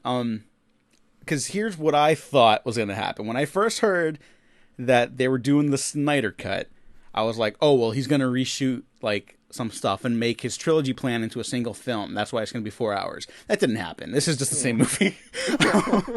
But I thought, because in the trailer you start to see, that nightmare future again, I was like, oh, that's going to be, the Dark Night of the Soul for this film. They're going to have to go back and undo it.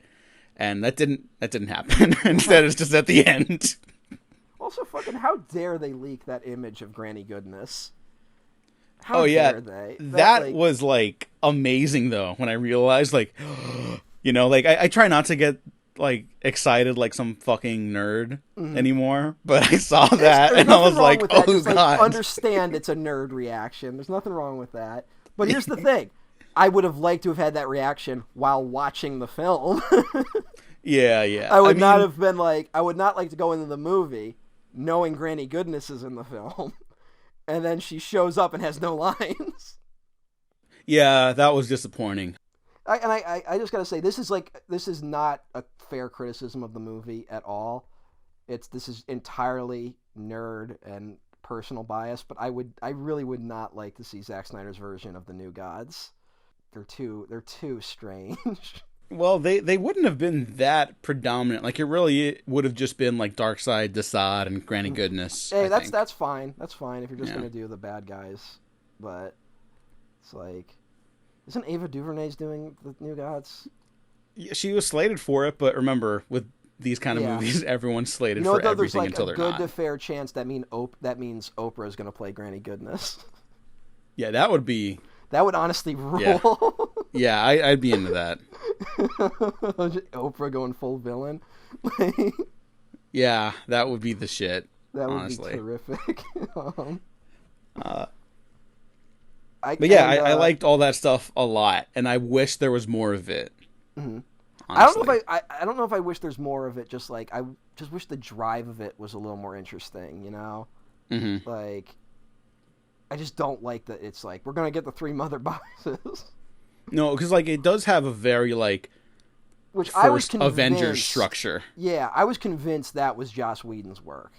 You know, where it's like he looked at whatever the fuck Justice League was, because like Zack Snyder's big weakness, I would argue, in all of his films is structure. I think he's not great at structuring his films, and I bet you Joss Whedon, who is very much a structure guy, came in and was like, we need structure. Let's just say they're trying to get 3 mother boxes. We can do a bunch of shit in post that'll make that fit. And then I was a little surprised that that's what this movie was also about. To Snyder's credit, all of his stuff is very like endowed with themes, sometimes to his detriment as well, but like here it's like, oh well, the mother boxes are like they're protected by the old races of man coming together, and now because man's so divided, that's why they lose them. And it's like, okay, there's I think that's an interesting idea. We need a strong ruler to come forward and unite these people.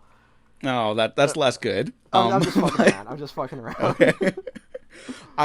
I love that Superman's death scream is what like activates them. I really love that. I like that too. It's a strange choice, but hey, good for you.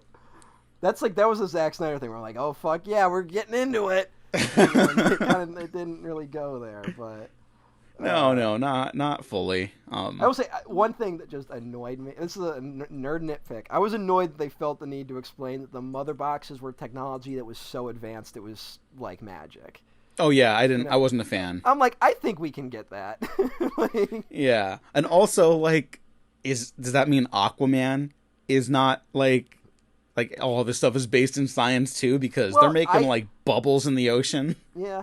I mean, I'm a big fan of, I always call it like Dying Earth literature, which is like the idea of like, Dying Earth book series is like the Earth so far in the future that technology really is indistinguishable from magic. And because the Earth is dying, it's like returned to like a feudal society. So they think they're using magic, but really what they're using is just ancient technology, you know? Mm-hmm. I like that aesthetic. So, like, I like that. I always just apply that to kind of everything I'm reading. I think it really works. I think all fantasy stories really, they add a lot to it if you imagine them as, like, post-apocalypse stories. Which we almost got. Yeah, I think that really fits with Zack Snyder's aesthetic. I just didn't like that he underlined it. Yeah, I mean, they do the same thing in the first Thor, which I'm not a fan of them doing there either. It's like, he's a god. You don't need to explain that away. Like, it's, I don't know. It is odd. Let the audience figure it out. Like just let it's fine. Let the audience fill those blanks in. You know? But that's just the problem I have with like, that's like a studio note where it's like, the audience doesn't know what the mother boxes are. Mm-hmm. That's another thing that's surprising about critics that are really liking this. Like, I just can't imagine critics liking a movie where they're throwing around shit like Desaad and mother boxes and like, a Green Lantern shows up and quickly departs. Oh yeah, And yeah. Martian Manhunter's here. Like, Yeah, Martian Manhunter was not in the theatrical cut. The Green Lantern was, but instead of Darkseid killing him, it was Steppenwolf. okay. So like all the Darkseid like action in the beginning was replaced with the redesigned Steppenwolf Okay. for the theatrical cut, and Oh, that version of Steppenwolf. Steppenwolf, I'm sure you've seen the memes, like you said, is like the new one's not like much better looking, but there's like Yeah. weight and like intention there. And the other one just looks like an action figure. I like Steppenwolf's tiny face. I'll say that. I did not particularly care for his armor. Oh yeah, the That is knives part of- upon knives. Yeah, it didn't look. It wasn't that pleasing to look at. More polygons. Yeah, and I'll say I ran into that problem a little bit with how Cyborg looked, but like he tended to frame Cyborg in a way where like it worked, you know. Mm-hmm. Like occasionally there'd be a shot where I'd be like, "Oh, that's a weird looking shot," and like that kind of works because Cyborg's kind of dealing with the fact that he looks like a monster, you know. Mm-hmm. That's like kind of what he's coming to terms with. But like Steppenwolf just kind of looked boring. I will say I made this joke on Twitter. I took my Nintendo Entertainment System apart, and Steppenwolf looked like pieces of the Nintendo Entertainment System. Yeah, I don't know what else they could have done. Like they need like a better armor design or something like that. But Yeah. I did like the way he like moved, and like I said, he had weight this time. Like he actually felt like a threat when he was fighting people this time, which is like nice. The fights were fun. Mm-hmm. I like that Wonder Woman cut his head off. Yeah, that was great. Also, In the this is theatrical cut, R-rated. This is R-rated, right? this is R-rated. Yeah, Why? there's a lot of blood. A lot of blood. I didn't notice that much blood. Like there was. I guess you know what? What covers it is that this is a dark-looking movie. Like just visually, it's Yeah. not very bright. There's a lot of like grays and blues, and like even the sunlight is like kind of desaturated gold. Yeah. And this is another criticism. I don't think it's a very good-looking movie apart from the framing. Yeah. The theatrical cut is moments where- not better looking, but There are don't moments know. when it's like, because I think they're trying to do something with like the darkness. There's like so much darkness surrounding everything, and then the heroes are always like kind of the light that is being provided, you know, like in this dark world. And so there are shots. There's a really good shot of like them all gathered around when they're planning, and they're in a circle, and it's just like this. I don't know. It's just like the framing was really good with them in the center and like this darkness kind of surrounding them. And there were moments like that. I think the problem it starts to run into is that it became very difficult, for me anyway. I'm sure other people were probably fine with it, but for me it became very difficult to tell what was Atlantean, what was Amazonian, what was the New Gods, what was Gotham, and what was Metropolis. Mhm. It all kind of looked the same, and every time we did like a radical shift to a new character in a new location, there has to be like 3 establishing shots to let you know it's a new location, because it might as well be the same location. Yeah, he had this problem with BVS too, where it's like, oh, you're going over to Gotham instead of Metropolis, and then you get there and it just looks like Metropolis at night.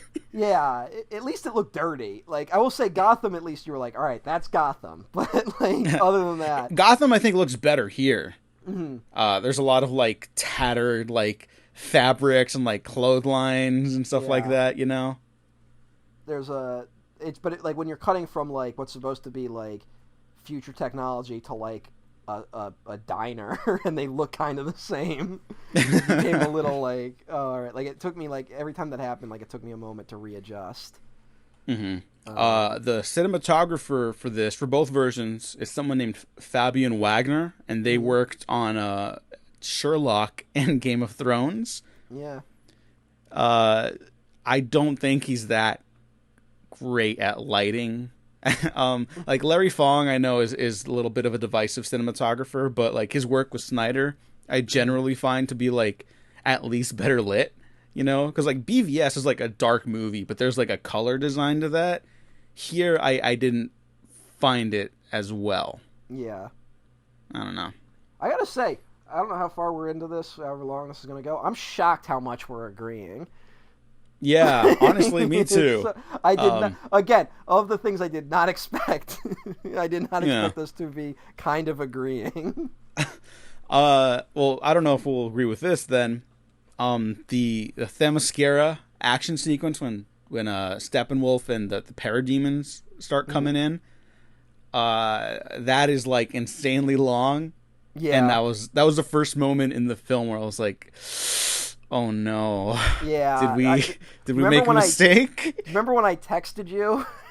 And then you were Uh-huh. like, "Are you going to text me throughout the whole movie?" And I was like, "No, I just need to text you like this." It was during that sequence. Yeah. I was like, oh, let's pick it up a little. Like, Yeah, I was into it when it started, and then it's cool to see like all the Amazonians Well, like the fucking try to tackle him cool- down. the cool thing is just the idea that the immortal Amazons have this room where warriors just stand around the mother box, just waiting for it to do something. Like, that's awesome.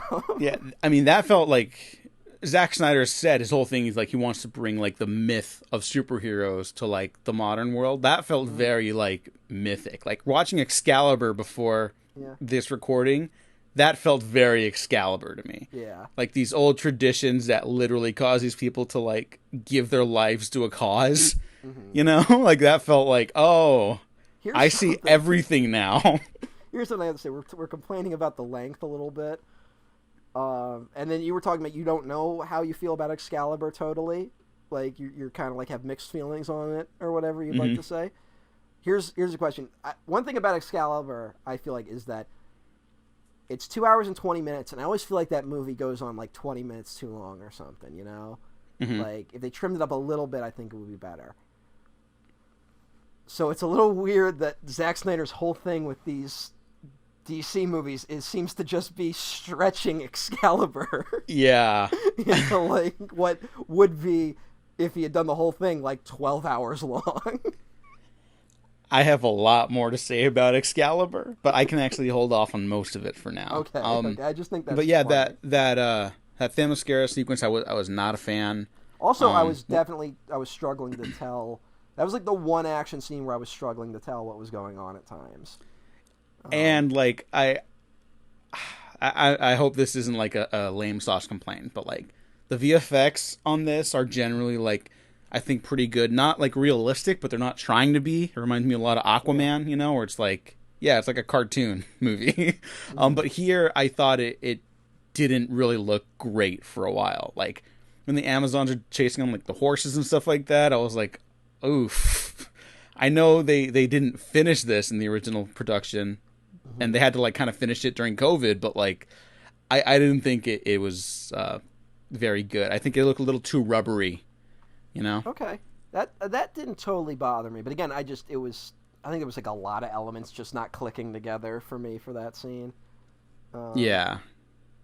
And it's weird, and it's like, and then we have, I felt similarly, although I think this one does a little better too, when we get the flashback scene to thousands of years ago when Darkseid's invading Earth, and then we get like the legions of Earth coming together to fight, and I really had a moment where I was like, I cannot tell who's supposed to be who in this. Yeah. scene. Like, that was a real, like, the only one I could tell was Green Lantern, and he died. That was very messy, but it also felt like huge, so it's almost like the messiness worked for me there. Yeah. And like I felt bad because I was like, I don't really like any of the Amazon stuff in this. And then that happened. I was like, oh no, this rules. Even though I can't really tell who's who. Like I like them in that.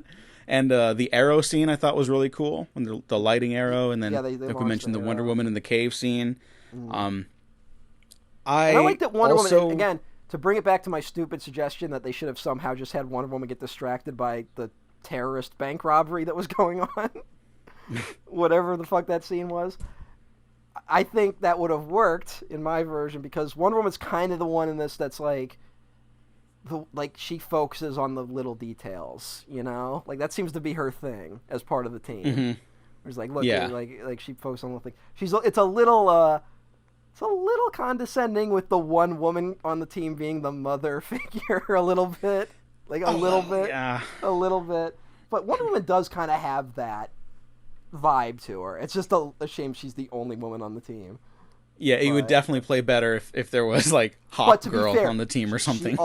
She also is the one that cuts Steppenwolf's head off, so I guess yes, and that was awesome. So I really like the Flash's opening sequence, and I'm not really an Ezra Miller fan, But here's my Yeah, problem with it.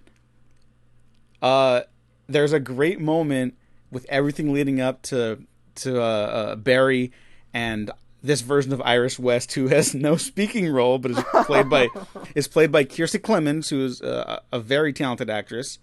And then there's that car crash, and the Flash is going to rescue her.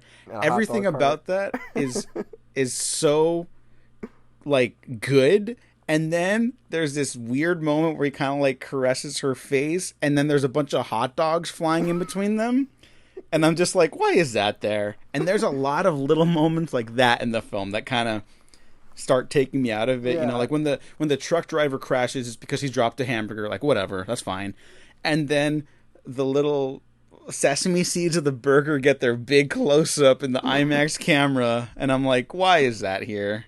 Yeah. Why are we doing this? Yeah.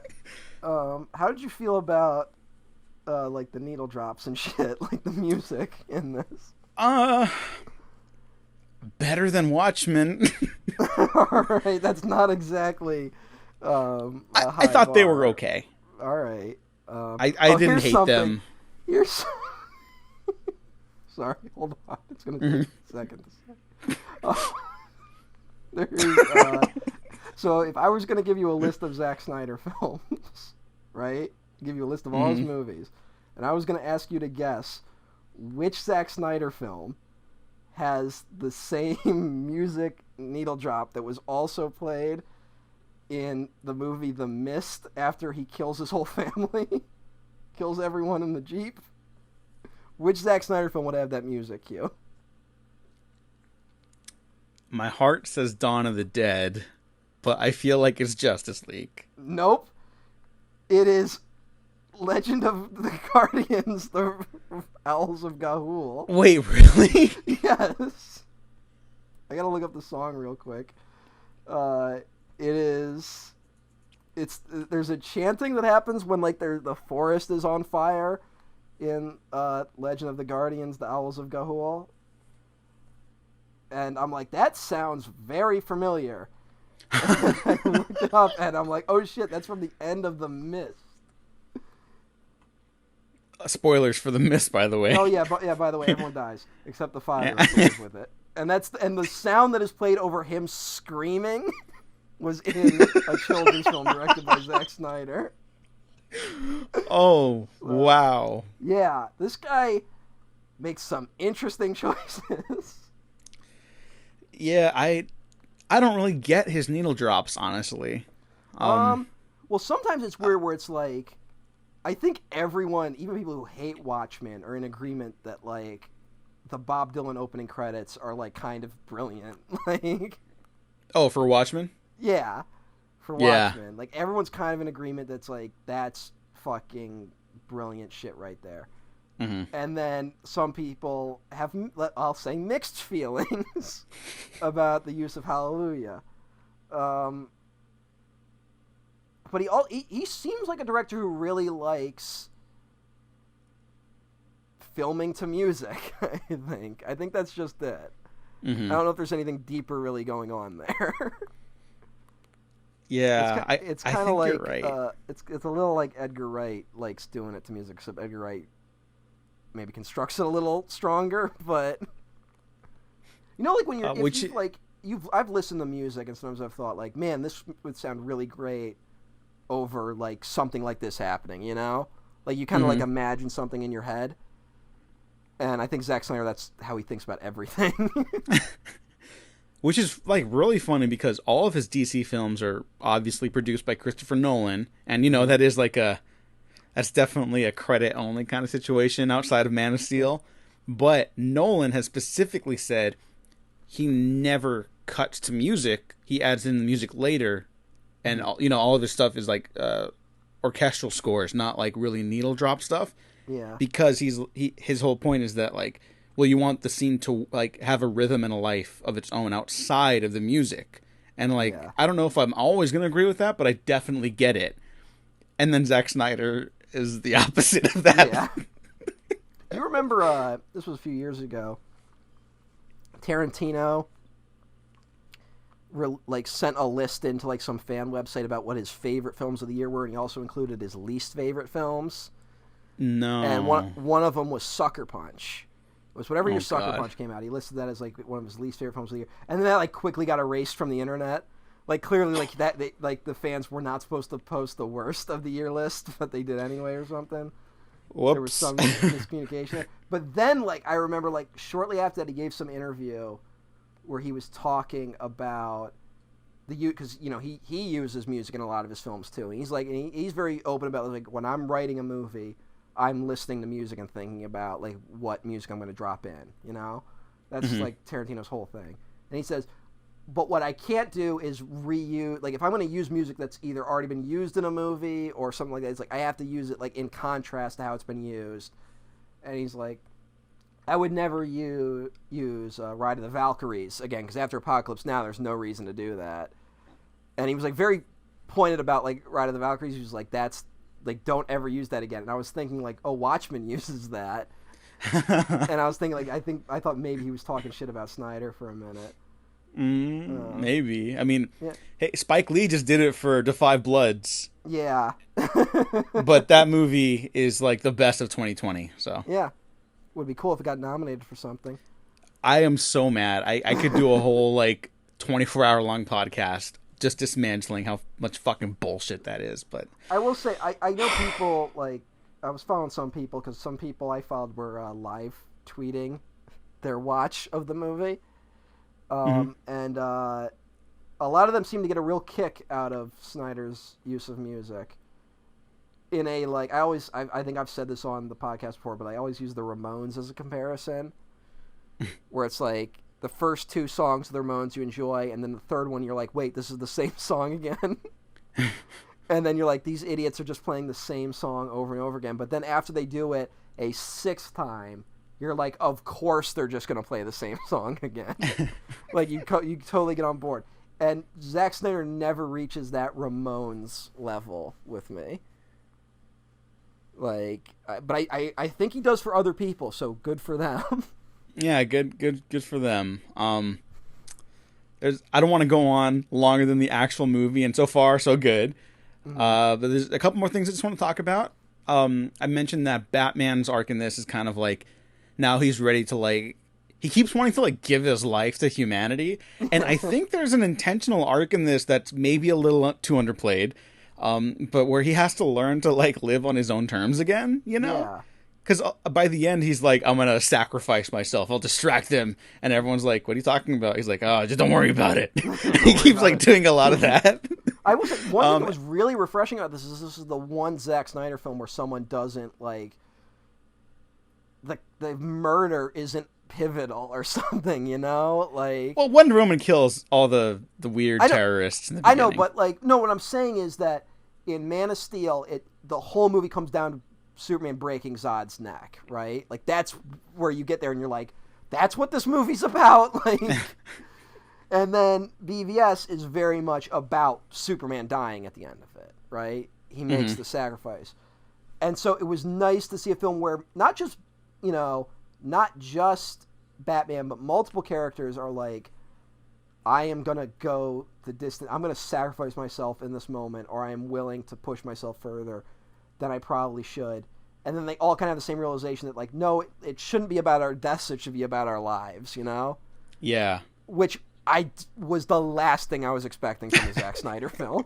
Because even that fucking Owls movie did that. Like, yeah, I was really surprised by, like, the openness and, like, the humanity at the heart of this movie. And, like, you know, I've gone to bat for BVS saying, like, no, it's a very dark, nihilistic, cynical movie, but it ends on a point about how important, like, hope is in a world that makes it seem like a forgotten thing. And this entire movie is just about, like, all lives matter. No, but, like, you know what? No, it kind of is. fucking the Flash becomes a cop at the end of this movie. Oh yeah, that's not great, but that was like the one, like, that was like a big bummer at the end. Like, yeah, I will say, because I was mentioning stuff I didn't like about the Flash and, like, Ezra Miller and, like, how I would have liked if they had restrained his Flash vision until the big finale, at least, you know? at least like kind of dialed it back a little, because every scene of this movie is shot at like a 10, and I'm like, please, like, just. But then there's quiet moments that are still shot like at a 10, but like with reservations, like all the Lois Lane stuff, I wish there was more of, but I also liked most of it. I loved the scene with her and Martha Kent, who has lost her house because Batman is busy not helping out people anymore. He's just trying to save the world, which I think is an intentional misstep in the writing. Like, I think that's there for a reason, that he's losing touch with the world even though he's trying to save it. And so he has to relearn that. But I like that scene with Lois and Martha until you realize it's Martian Manhunter who's been there the whole time. Because I love Martian Manhunter, but isn't Lois Lane the key? Isn't that what he Lois says? Lane is the key. Yeah, she's because she's a funnier character than we've ever had. I gotta say, like, I think Lois Lane as a character is like really overdue for like a re-examination, like a really good one, and that doesn't happen in any of these movies. Yeah, I revisiting all of these, I like this version of the character enough. It works for me because of Amy Adams, not because of like the writing. But it's just there's not enough there, and I honestly, to me, I just want a genuine examination of what would happen if you found out that weirdo guy that works with you. Who's like a big-hearted idiot, but he's fine, but like you don't see him in any romantic way, is secretly the guy you've been crushing on this whole time. Like, I honestly, my take at this point, if for a Superman movie, would be just to tell it from Lois Lane's perspective, Mm-hmm. Like, I want to know her story more than fucking. Oh my Superman. God, that's how you make Man of Steel work. Yeah, honestly, it would have worked. Whoa. Yeah, suddenly she's piecing together a guy's story. That's why we're hearing it out of order. Like, it suddenly all works, Yeah. Oh, wow. Huh. Been having a bunch of realizations lately. Yeah. But, hey, what are you going to do? Except not make Man of Steel. I don't know. Yeah, you don't need to make that. We could be here for as long as the actual movie, but I'm going to try my best not to do that. There's who haven't we talked about? Well, we talked about Cyborg a little bit, but I feel like I could talk about him like a lot longer. Yeah. Let's see who else. Aquaman. We haven't said a thing about Aquaman. I like him in this. He gets the most mythic approach out of the characters, I think. Like his opening scene when he goes back into the ocean is like literally ends with like a Lord of the Rings-esque song about him, I guess. I'm not really sure how we're supposed to like perceive how the locals perceive him. You know what I mean? Yeah. Like, I don't know if they're scared or they're just worshiping him. Like, they see him as a god. If that's a good or a bad thing. Well, sailors throughout history have been like, they're very superstitious people in history. Like they're always saying they see mermaids and shit. Like, how many of our great like myths are like stuff that's deep in the ocean? Yeah. And it's because sailing was a huge part of human life. So it's like it makes sense that he kind of remains this like almost purely mythic figure, but he's also like a hobo, and he's like just bumming around. A drunk hobo. Yeah. And he's like, "Fuck you, Bruce Wayne. I'm not doing shit for you, Bruce Wayne." Yeah, I don't know. I you feel like there was a lot of tension maybe between this. Remember when like it felt like there was like 20 times before Aquaman came out that it seemed like Aquaman wasn't going to get made. Like, yeah, you can tell that they were probably getting hung up with whatever the fuck this movie was trying to do. Like when they were still trying to do the expanding universe stuff. And it's very fun watching this, just ignoring all that. Yeah, I will say, I still prefer Aquaman by like a lot, but I just love that movie like wholeheartedly, even though it does also have its own set of issues. Like to me, that's like the ideal DC movie, I guess, for right now. Just like pure, like maximalist filmmaking with lots of colors and noise and. I don't know what you do for a sequel, but I also don't care. So yeah, I just need Black Manta fucking shit up. Because Black Manta Hell yeah. fucking ruled in Aquaman. Yeah. No Black Manta here, but no. some nice Willem Dafoe action. Yeah, we got Willem Dafoe here. He should have just been his lighthouse character this time. Neptune, strike ye dead.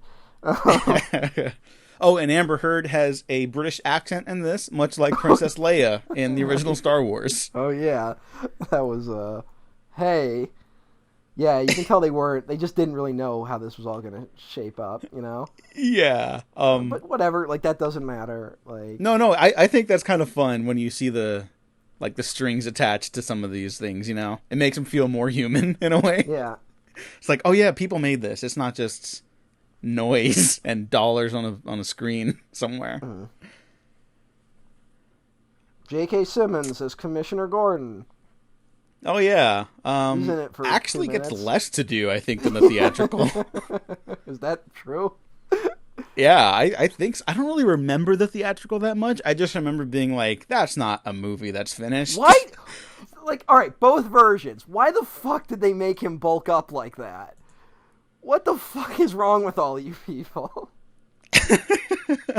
I think that's just a Zack Snyder thing, I guess. where he's He's like, in a fucking I want trench coat and want like, everyone to wearing be in a hat, shape. and he's got glasses on. Like, it just fucking, you didn't need it. Like, Yeah, I don't know. what a weird choice. They show him a drawing of a parademon. Yeah. Oh, the drawing is different from the theatrical. In the theatrical cut, it looks more like a parademon. Here, it's intentionally It looks like fucking Batman. The Mothman Prophecies is what it looks like. No, but here's what's really fucking weird. So in the theatrical, because they redid it to make it look more like the parademon design, but in there's a subplot about Commissioner Gordon having to convince people that it's not Batman, but it looks less like Batman. So why did they do that? I don't understand anything. What the fuck is wrong with everyone? Also, isn't this supposed to be a world where Batman like was a hero for a long time, and then retired, and then he came back? I don't think he ever retired. I think he just started killing people.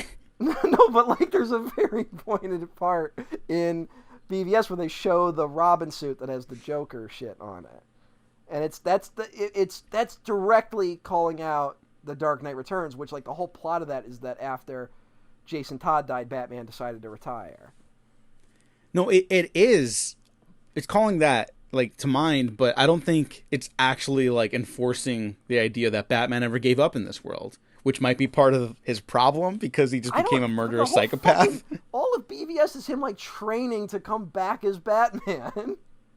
I don't know. I never saw it that way. I know he was like still fucking shit up because the opening of his scene is like him branding like a human trafficker.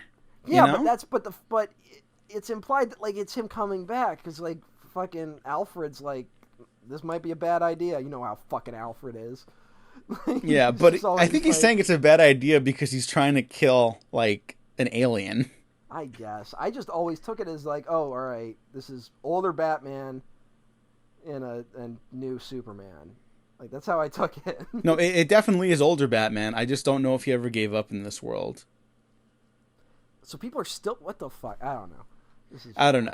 It's definitely murky because, you know, in BVS there's like, who's that? Oh, that's Bruce Wayne. What's this? Oh, that's the Batman. And then here it's like flashes immediately like, oh, you're Batman. And it's like, so do they know? Do they not know? That's like a genuine issue. And I think it's okay. I don't think that's a nitpick. I think that's something that kind of makes the water a little muddy thematically. You know what I mean? Yeah, it's a little strange. Hey, do you think there's any footage in here that Joss Whedon shot? No. I like no. Like Snyder said no, and I was like, well, you never really know, right? But I don't think any of that made it over here. Mm-hmm. And look, not to defend someone we now realize is a horrible monster man, because that's not what I'm gonna do. But I do think like what ended up causing those problems was that the producers were like, well, we need it to be shorter so we can fill more screens, right? Yeah. So let's just condense it. And so I think whoever took that job was going to get, like, screwed. The problem is that person screwed themselves because they're a horrible monster man. You know, Yeah. like you can't really condense this without like the guy who spearheaded it because it's so specific. I gotta say though, I think sometimes we forget that like this movie might have been kind of fucked before it was like if Zack Snyder had been able to bring it into landing. Because remember, like after BVS, like I'm talking like within a month of BVS's release, there was like news stories about Warner Brothers inviting critics to the set to like give advice. Remember that? Mm-hmm. And there was Yeah, very I much do. like oh, there's gonna be more jokes, and like even someone who like people who didn't like that movie were like, that's not what we're asking for. Like, Yeah, I remember because I hated BVS when it first came out, and I remember for audiences everywhere when that was still up, I reported on that, and I was like, yeah, I see what they're trying to do, but this is weird. Like, yeah, that's not like. I feel like that's doesn't maybe actually help. why the Flash is so like they put a lot of the joke energy into the Flash in this. You know, Yeah. not saying that other people don't get jokes. I'm just saying that the Flash gets most of them. Yeah, yeah. And you know what? He worked better for me here than theatrical, where he's very Whedon-y. But I was surprised to hear how much of his like humor was like, oh, that was intentional. Yeah, All right, I didn't hate it. I was just surprised, you know. very And strange. Ezra Miller, they don't really work for me as an actor, unfortunately. So It's just it's a little hard to not see Kevin when you see Ezra Miller. Kevin. You know, talking about Kevin? No, yeah, I forgot. So it's weird that he's like the jokey guy, but he works more than I thought he would. I'll just say that. Like, Wait, is Ezra Miller? I thought they went by they. oh, see. they. Apologies. You should put this shit on the Wikipedia because I'm confused. Yes, All they. They. Apologies. Right. They worked more for me this time. Yeah. But good for them. Yeah. I liked the Flash's finale moment a lot. Oh yeah, that was fun. Yeah. There's a lot in this movie. There is a lot, and look, we're just not gonna be able to talk about. And again, all of like it, I but, just said to me, like the change I would have made is I just wish that we had like picked a character and stuck with them for like 30 to 45 minutes. You know, like I wish it had been like more segmented like that. You know. Mm-hmm. And I think that, you do get a little of that, but I think 15 minutes or something like that per character at the beginning. Well, yeah, but it's it's where they keep getting like broken up, where it's like you can tell that this scene with Cyborg was supposed to lead into another scene with Cyborg, and instead we go somewhere else, and it's very jarring, and it kills the flow of the movie for me. Now again, I think that's entirely subjective because a lot of people have said that the pacing was not an issue for them. And I'm not going to call those people liars on the podcast. But they're full of shit. No. But... Yeah, I did have a little problem with the pacing. Like in the first half specifically, I saw a lot of people saying they preferred the first half, and I think that's kind of nuts. But yeah, again, to each their own. Disagree. I think the latter half is the better stuff. Yeah, in terms of pacing, but that's because like finally all the plot points have converged, so we aren't jumping around constantly. Yeah, and he's just also not good at that. That's the fatal flaw of all of these movies for me. It's just that sort of jumping around. Zack Snyder's not very good at it. Mm-hmm. Like I'm just gonna throw that out there. Like even Cyborg, who is fundamentally like the heart of the film, doesn't show up till like almost an hour and a half in it. Yeah. That is a little odd, you know. It's a little odd. But again, like I loved him in this, so like it ends up working for me by the end. I just would have liked it a little sooner. I have to say, it's pretty funny that like it was great that he's giving money to that woman through the bank thing. Mm-hmm. It's funny that like her ATM is like, you won the sweepstakes. Yeah. Like, which you know how ATMs do that. Well, hey, I mean he clearly like maneuvered that, so whatever. I will say one thing that like I really liked. I liked that like you would go into Cyborg's like mind palace, and like see how he perceived things with like all the technology he had and all that shit. And I was a little worried that whenever he was in his mind palace, he's like back to his normal self, you know? Like he's pre-cyborg, and imagine what that was like. And then, but then thankfully at the end of the movie, he rejects that version of himself, and he's like, I'm not broken and shit. And that was cool. Yeah, that might be my favorite moment in the movie. Yeah, like that felt like powerful. It's really good. You know? Yeah, the emotions are all over the place there, and it's just like there were moments in this where I thought like it would have killed to watch like with a crowd. You know, like I hope it gets a theatrical. I don't want to be in a release. room with these people. You know what? I would. I'm gonna go out there with the Snyder heads. I'm gonna get Snyder pilled. There you go. Yeah. I'm just gonna say this once. Okay. Never say Snyder pilled again in my presence. Okay. I will hit you. I will assault you. I'm saying this on a recording so you can use this in court when it does happen, because that's how determined I am. All right. Just destroy you. Well, here I despise that phrase. I despise that literally they've taken red pilled and made it Snyder pilled. Oh yeah, no. If you hear red pill, just like avoid at all costs. Yeah, but you're block and report. You're playing on it. You're playing on it. Not in front of me. Never. Well, look, to go back to Cyborg, I also want to shout out his father, Silas Stone, played by Joe Morton from Terminator 2, and many other things, but I love Terminator 2, like we all do. He's the brother from another planet, which I just saw for the first time recently. Guess what? Great movie. Oh, okay, really? Yeah, it's kind of like, I almost want to say it's like a parody of E.T. in a weird way. It's very much like not that. It's like, oh, what if an alien landed on this planet, didn't understand our culture, and was also a black man? Oh, okay. And it's has some things to say about Reagan's America. Would it go well with They Live?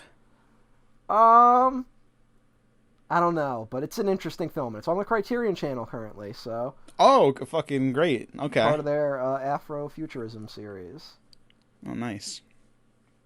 Also, I want to shout out, because Silas Stone in this is a scientist at Star Labs. Mm-hmm. Ryan Choi, who will eventually become the Atom, is in this, played by Zheng Kai. And Zack Snyder cast him in this and made that character appear in this because he was trying to set up someone to take over as like a for a Chinese filmmaker group to do the Atom. And I thought that was interesting. And obviously that did not happen.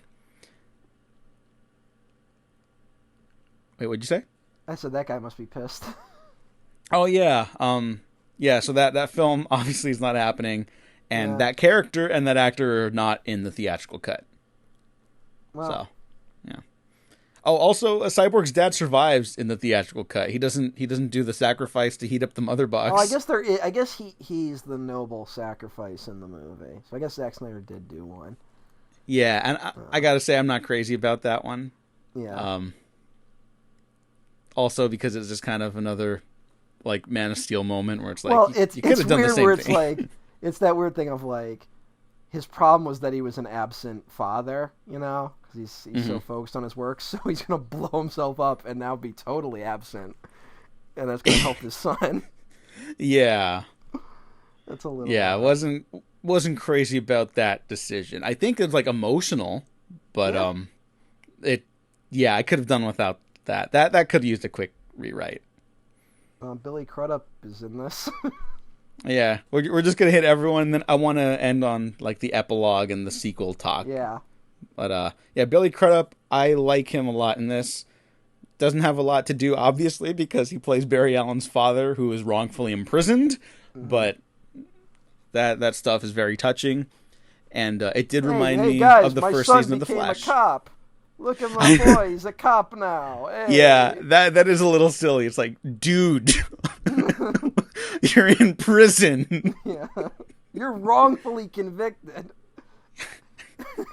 Which, you know I what? would- Maybe makes sense then that he would act that way because No, he's just like a. it would not. I don't know. I'm trying to make it make sense. It would have been great. He's like, Dad, I did what you said. I got my life together. I became a cop. And then he's like, I will never speak to you again. Okay, yeah. Look, it reminded me of the first season of The Flash, which is like an incredible season of television, and that is a much better Flash story. I'm sorry, although the all the visual shit in this is fantastic. But let's talk about the epilogue, because again, this is supposed to be a 5-part trilogy according to Zack Snyder. I forgot he said that. Yeah. Okay. Weird, but all right. Good for you. It's like the Hitchhiker's Yeah. Guide. And so the plan for this series was that after, the big climax here, this would have led into a second Justice League film, which would have established the not the Masters of Evil. Who are the Justice League guys? The Legion of Doom. Oh, the Legion of Doom. All right. Yeah. So like that's why at the end you get the Lex Luthor bit meeting up with Deathstroke, and it would have had like Deathstroke, my least favorite comic book character ever. Really? I kind of despise Deathstroke. More like what Deathstroke's become, but Okay. it's I like get that. anytime I am reading a comic and Deathstroke shows up, I know it's going to be a bad comic. It's just like it's He almost got a guaranteed at this movie. point. Yeah, I know. Well, it would have had Lex Luthor, Deathstroke, Dr. Poison from the first Wonder Woman movie would have still been alive through like scientific experimentation Magic shit. poison. Yeah, and she would have been in it. The Flashes would have been, I think, Captain Cold, and I forget, there might have been one or two more. Oh, the Riddler would have been Batman's other antagonist. He gets two because everyone loves Batman. Yeah. And that film would have ended on a cliffhanger. Hey, motherfucker, where the fuck is Brainiac? Yeah, I know. God I damn, know. we've the number of Superman movies and fucking no Brainiac. Like, I'm just saying, like That he's the that is a obvious little one. nuts. Yeah, Yeah. he's the obvious one to do. It's just all right. We got Doomsday before Brainiac. Yeah, that's nuts. I don't You know get Christopher that. Walken was supposed to play Brainiac. Oh yeah, in the Death of Superman, right? Yeah, Superman. Or Superman Lives, excuse me. Yeah, whatever the fuck that movie was. Yeah. That insane work of art that we never saw. Release the Kevin Smith cut. No. But that second film would have ended on a cliffhanger where the Legion of Doom would have been revealed to be working with Darkseid so he can begin his invasion. Like half the Justice League gets killed, like we see in the end of this film with like that peek into the dark future, right? Mm-hmm. And then the third film is like the apocalyptic wasteland and them trying to undo everything. And I just, it's insane that this was like, this was all greenlit at a point, you know? Yeah. Like, what happened that made them okay with like all of that? They're like, yeah, they heard that and decided that was a good idea. And I'm not even saying it's a bad idea, but the fact that they were enthusiastic enough to like sign a trilogy is wow. It's weird where normally you hear those things and it's like, well, that was decided by one studio head, but then another studio head came in and hated it and wanted to change it, right? Like, that's normally what happens. But this time it was like the same people the whole time. Like, the change only happened like very recently, and that's partly why the Snyder Cut exists. Like, yeah. But like it's just strange that those executives. Well, these are the executives that stood up and gave a standing ovation at the screening of BVS. Yeah. Also, it's like we're 100% behind Zack Snyder's vision. Can you trim the movie down a little bit? Like, it's just weird. It's like you okayed this movie. Like, yeah. That's why all these people are full of shit. Executives are dumb. Yeah. Is the Joker footage new? The Joker footage is what's new. So at the end of the film, the epilogue sequence, that is new. I don't know if all of it's new, but the Joker Batman stuff is specifically new, and they shot it in like an afternoon. Yeah. The CG background for the Joker looks really bad in that. And Jared yeah. Leto still sucks. He's not good I don't in know. this. I kind of liked like his weird, like, it's almost the Joker being a parody of the Joker. Maybe. I don't Like, I wasn't into it. Well, it was no. weird. It just brought like an energy I didn't expect. But it was all I was honestly very annoyed with how long the fucking epilogue of this movie was. It's Like, here's what I'll say. The whole nightmare sequence stuff, even in BVS, a movie that I would say I actually love now, to many people's chagrin. The way he films the nightmare stuff, it's not free flowing enough. Even if it's a vision of the future, I would have liked it if it was less like cinematic, if you know what I mean. Like I wanted it to be more like Terrence Malick, like you're not sure if you're seeing what's real, if it's a dream, if it's a vision of the future, you know, Yeah. for some ambiguity. And I think he has the same problem here. However, this setup for a future movie that will never happen now, I think, is the most exciting sequel tease I've ever seen in my life. Yes, it was. But I was loved just- it. I was so infuriated because it's like that's not happening. Like it's a preview for a movie I kind of wish I had seen instead of the movie I had just watched. I'm telling you, it could have been the Dark Knight of the Soul, and then the whole finale could have been undoing it. Maybe, but I Make don't it know. 5 hours for that. I think someone just needs to fucking sit Zack Snyder down and talk about structure with him or something, like, because he's always like he's so close, and it's just like he just barely misses, you know. Yeah. But I It's frustrating. loved that lineup for like a Suicide Squad version of the Justice League with Yeah. Mira and Deathstroke and Cyborg and Future Flash and the Joker dressed up like ironically dressed up as a police officer with like all the badges hooked up on the front. That's what I'll say. I love the look of this Joker now. I don't like Jared Leto still, but like I was into that. It says here that the Joker appears in a role similar to that of the ghost of Christmas yet to come in A Christmas Carol, supplying motivation through terror. Where does it say that? Says this on the Wikipedia. Wow. Never mind. I hate this now. And it links to a Vanity Fair article, but I'm not going to read that. So Okay. maybe it makes more sense in context. No, I really did like that a lot. I was less hot on the Martian Manhunters waking up Bruce Wayne to be like, by the way, I'm here now if you need help. Yeah. But I do think it's funny that like BVS opens up with Superman being like, I need to kill God and aliens. And then now he's just like, what'd you wake me up for? Oh, cool. You're here now. All right. I'm going to go back to bed. Bye. But yeah, what a bizarre turn of events this film was. At the very least, there's no other movie like this with this production history. So it is like Yeah. a weird film moment that like kind of can't be ignored. Mm-hmm. I probably will not watch it again, unfortunately. And if I do, I'll probably watch it in like bursts. I think another thing bothering me while watching it, and this is not the film's fault, but like I have a list of movies I've been trying to rewatch or like watch for the first time, and I was like, I just wish I was watching that. I had a moment where I was like, I looked up, and this movie is the exact same length as Kenneth Branagh's Hamlet, which is, I believe, the only complete version of Hamlet put to film. Wow. And I was like, I'd rather just, I kind of want to rewatch Hamlet now. Because I have nothing against long movies. I just didn't like how this one was structured in its longness. Yeah, and this is the last thing before we wrap up.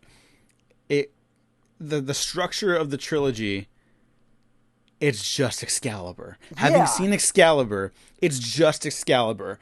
So instead of like,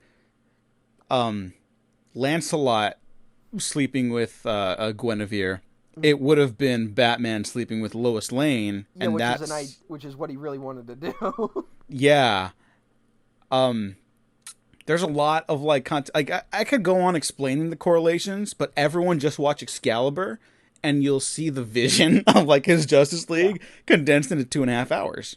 Yeah, and the thing is, you'll be like, it's a little long. And then, so imagine if Excalibur was 5 times longer. Same movie, just longer. And you might have a vision of what Zack Snyder was going for. But yeah, that's Zack Snyder's Justice League. Is there anything else you'd like to mention or plugs, Matt? I'm trying to think if there's anything about the movie I want to say. We've said a lot, to be fair. We've said a lot, and it still feels like we barely scratched the surface. Yeah. And also, like, it's one of those things where it's like, there's a lot to talk about here. I don't know how much of it I actually want to talk about. I think I will say, I was shocked that the scene with Lex Luthor and Deathstroke was not a Whedon edition. Yeah, because that was the original post-credit scene. Yeah, it was. I knew that was the post-credit scene, and I had seen that scene, and that looks like it was shot last minute. Like, it has a completely different vibe than the rest of the movie. Mm-hmm. Yeah, it's a film, I guess. You can watch like Tinker more of it Tailor than I Soldier. dislike. You can watch Tinker Tailor Soldier Spy twice in the time it takes to watch this once, and you need to watch Tinker Tailor Soldier Spy twice in order to figure out what the fuck's going on. So that's a better movie. That's better than most movies, though. Yeah, so you decide what you'd rather spend your time on.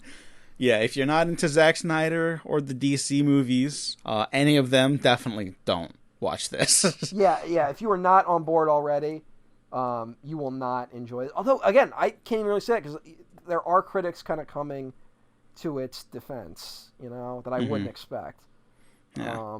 But I also feel like it's just, I think, not to judge critics too harshly, but I do think that they get caught up in the zeitgeist as much as anyone, and the zeitgeist has definitely turned in favor of Zack Snyder more than against him, And so I think the critics are kind of using this to, like, as their apologies for writing off BVS, even though I don't think they were wrong in writing off the theatrical cut of BVS.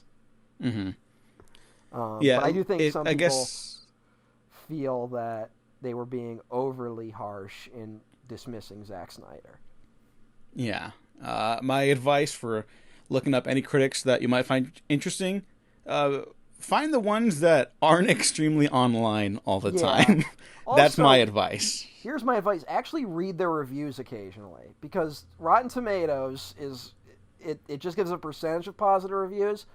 And what is it? BVS has like a 30% on Rotten Tomatoes or something like that. It might have less, honestly. It might have less. It had very low, and people were like shocked that it was so low. But if you actually read what critics were saying, most negative reviews of BVS were close but no cigar, Mm-hmm. They were not eviscerating the movie. There was the occasional one that was like that. But the majority of critics just said, I liked what it was going for, but didn't think it worked, Mm-hmm. And I would honestly probably agree with that assessment. But people kind of turned it into critics hated the movie because they didn't understand it. So what you're saying is abolish Rotten Tomatoes. Pretty much, yeah. Yeah, I'm actually in full agreement with that. Use Rotten Tomatoes how it was intended to be used. I think it's kind of fallen too deep into its own hole. You know what I mean? Yeah, well, because now it's supposed to make people money. Because it's owned by fucking Warner Media, right? Yeah, which is, like, hilarious. Yeah. In the grand scheme of things. Yeah, that Zack Snyder's Justice League. You won't see anything else like it. Big old mess. Probably a reason. A whole for lot that. of heart. Probably. But you know what? I'm glad it exists, and even though I'm mourning the sequel that is out there in an alternate universe, I don't really need it. I think I got enough for right now. And like we were talking earlier, like probably done with superhero stuff for a while. You're like, fuck this forever. It reminded me of what these movies could do if they were able to be made by human beings for all their pros and cons. Yeah, and I think that like I'll go back to that in the future. Right now, I'm still going to be done for a while. If they weren't algorithmically generated by a studio. I think my problem with the superhero genre right now is both how Hollywood is making these movies and where America is at currently. Yeah. Where it's like, I do not want to watch movies about superheroes right now. Yeah. Like, My advice for that too, everyone just remember, movies are more than just Hollywood.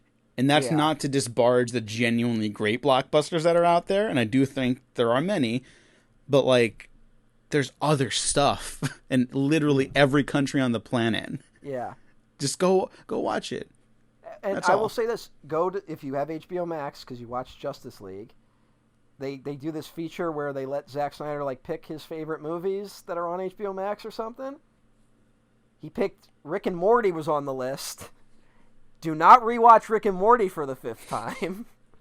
But find a movie on that list that you haven't seen and watch it. It'll help you like the movies you like more. Yeah, Watch that's true. Excalibur. It will help you like Zack Snyder movies more. Wait, is that on HBO? I rented it. No, it's not. Oh, okay. I was going to be like, fucking... I just threw that out there. Okay, yeah. Seven Samurai's on there, though, and that's one of the best films ever. Yeah, remember he's like, Justice League is going to be exactly like Seven Samurai. I could see the attempt, but no. Sorry, Zach. Yeah, it's that's a no from me, dog. But, hey, who doesn't like Seven Samurai? Yeah, if you walk away from Seven Samurai being like, that was okay, I would be shocked to hear what movies you do like. Yeah, exactly. But enough is enough, I think. Now it's time to tap out. Matt, where can the people find you? I'm at EmperorOTN1 at Twitter.com and EmperorOTN on Twitch. I stream occasionally, even though like I've been having technical issues, but I'm working on it. But hey, we're doing Dino Crisis. It's okay. Crisis of Dinosaurs. Yeah, I need to see you play that because that sounds like the greatest game ever made. Yeah, it's very similar to Zack Snyder's Justice League, and it sounds like it's going to be fucking crazy, and then it's just Resident Evil with dinosaurs. Aw. Well, it's fun. I like it. I enjoy it. I'll stay tuned to that. Links down in the description below. And of course, you can find me at the Diego Crespo. Check out the Waffle Press on Twitter, YouTube, SoundCloud, Spotify, iTunes, and Patreon. Where you can get early access to other stuff we're talking about. Legend of Korra, I'm proud to say the first 2 books are done, so they'll be up shortly. But we got to get through the rest of March 1st because there's still Godzilla vs. Kong and Peter Jackson King Kong retrospective and a bunch of shit. But stay tuned. Thanks for listening. Thanks for watching. We have been professionally unprofessional. Knock, knock. Who's there? Owls. Owls who? Ha, that's right. Owls who? If I have to hear any more of his ridiculous owl jokes. It's hilarious. Woohoo!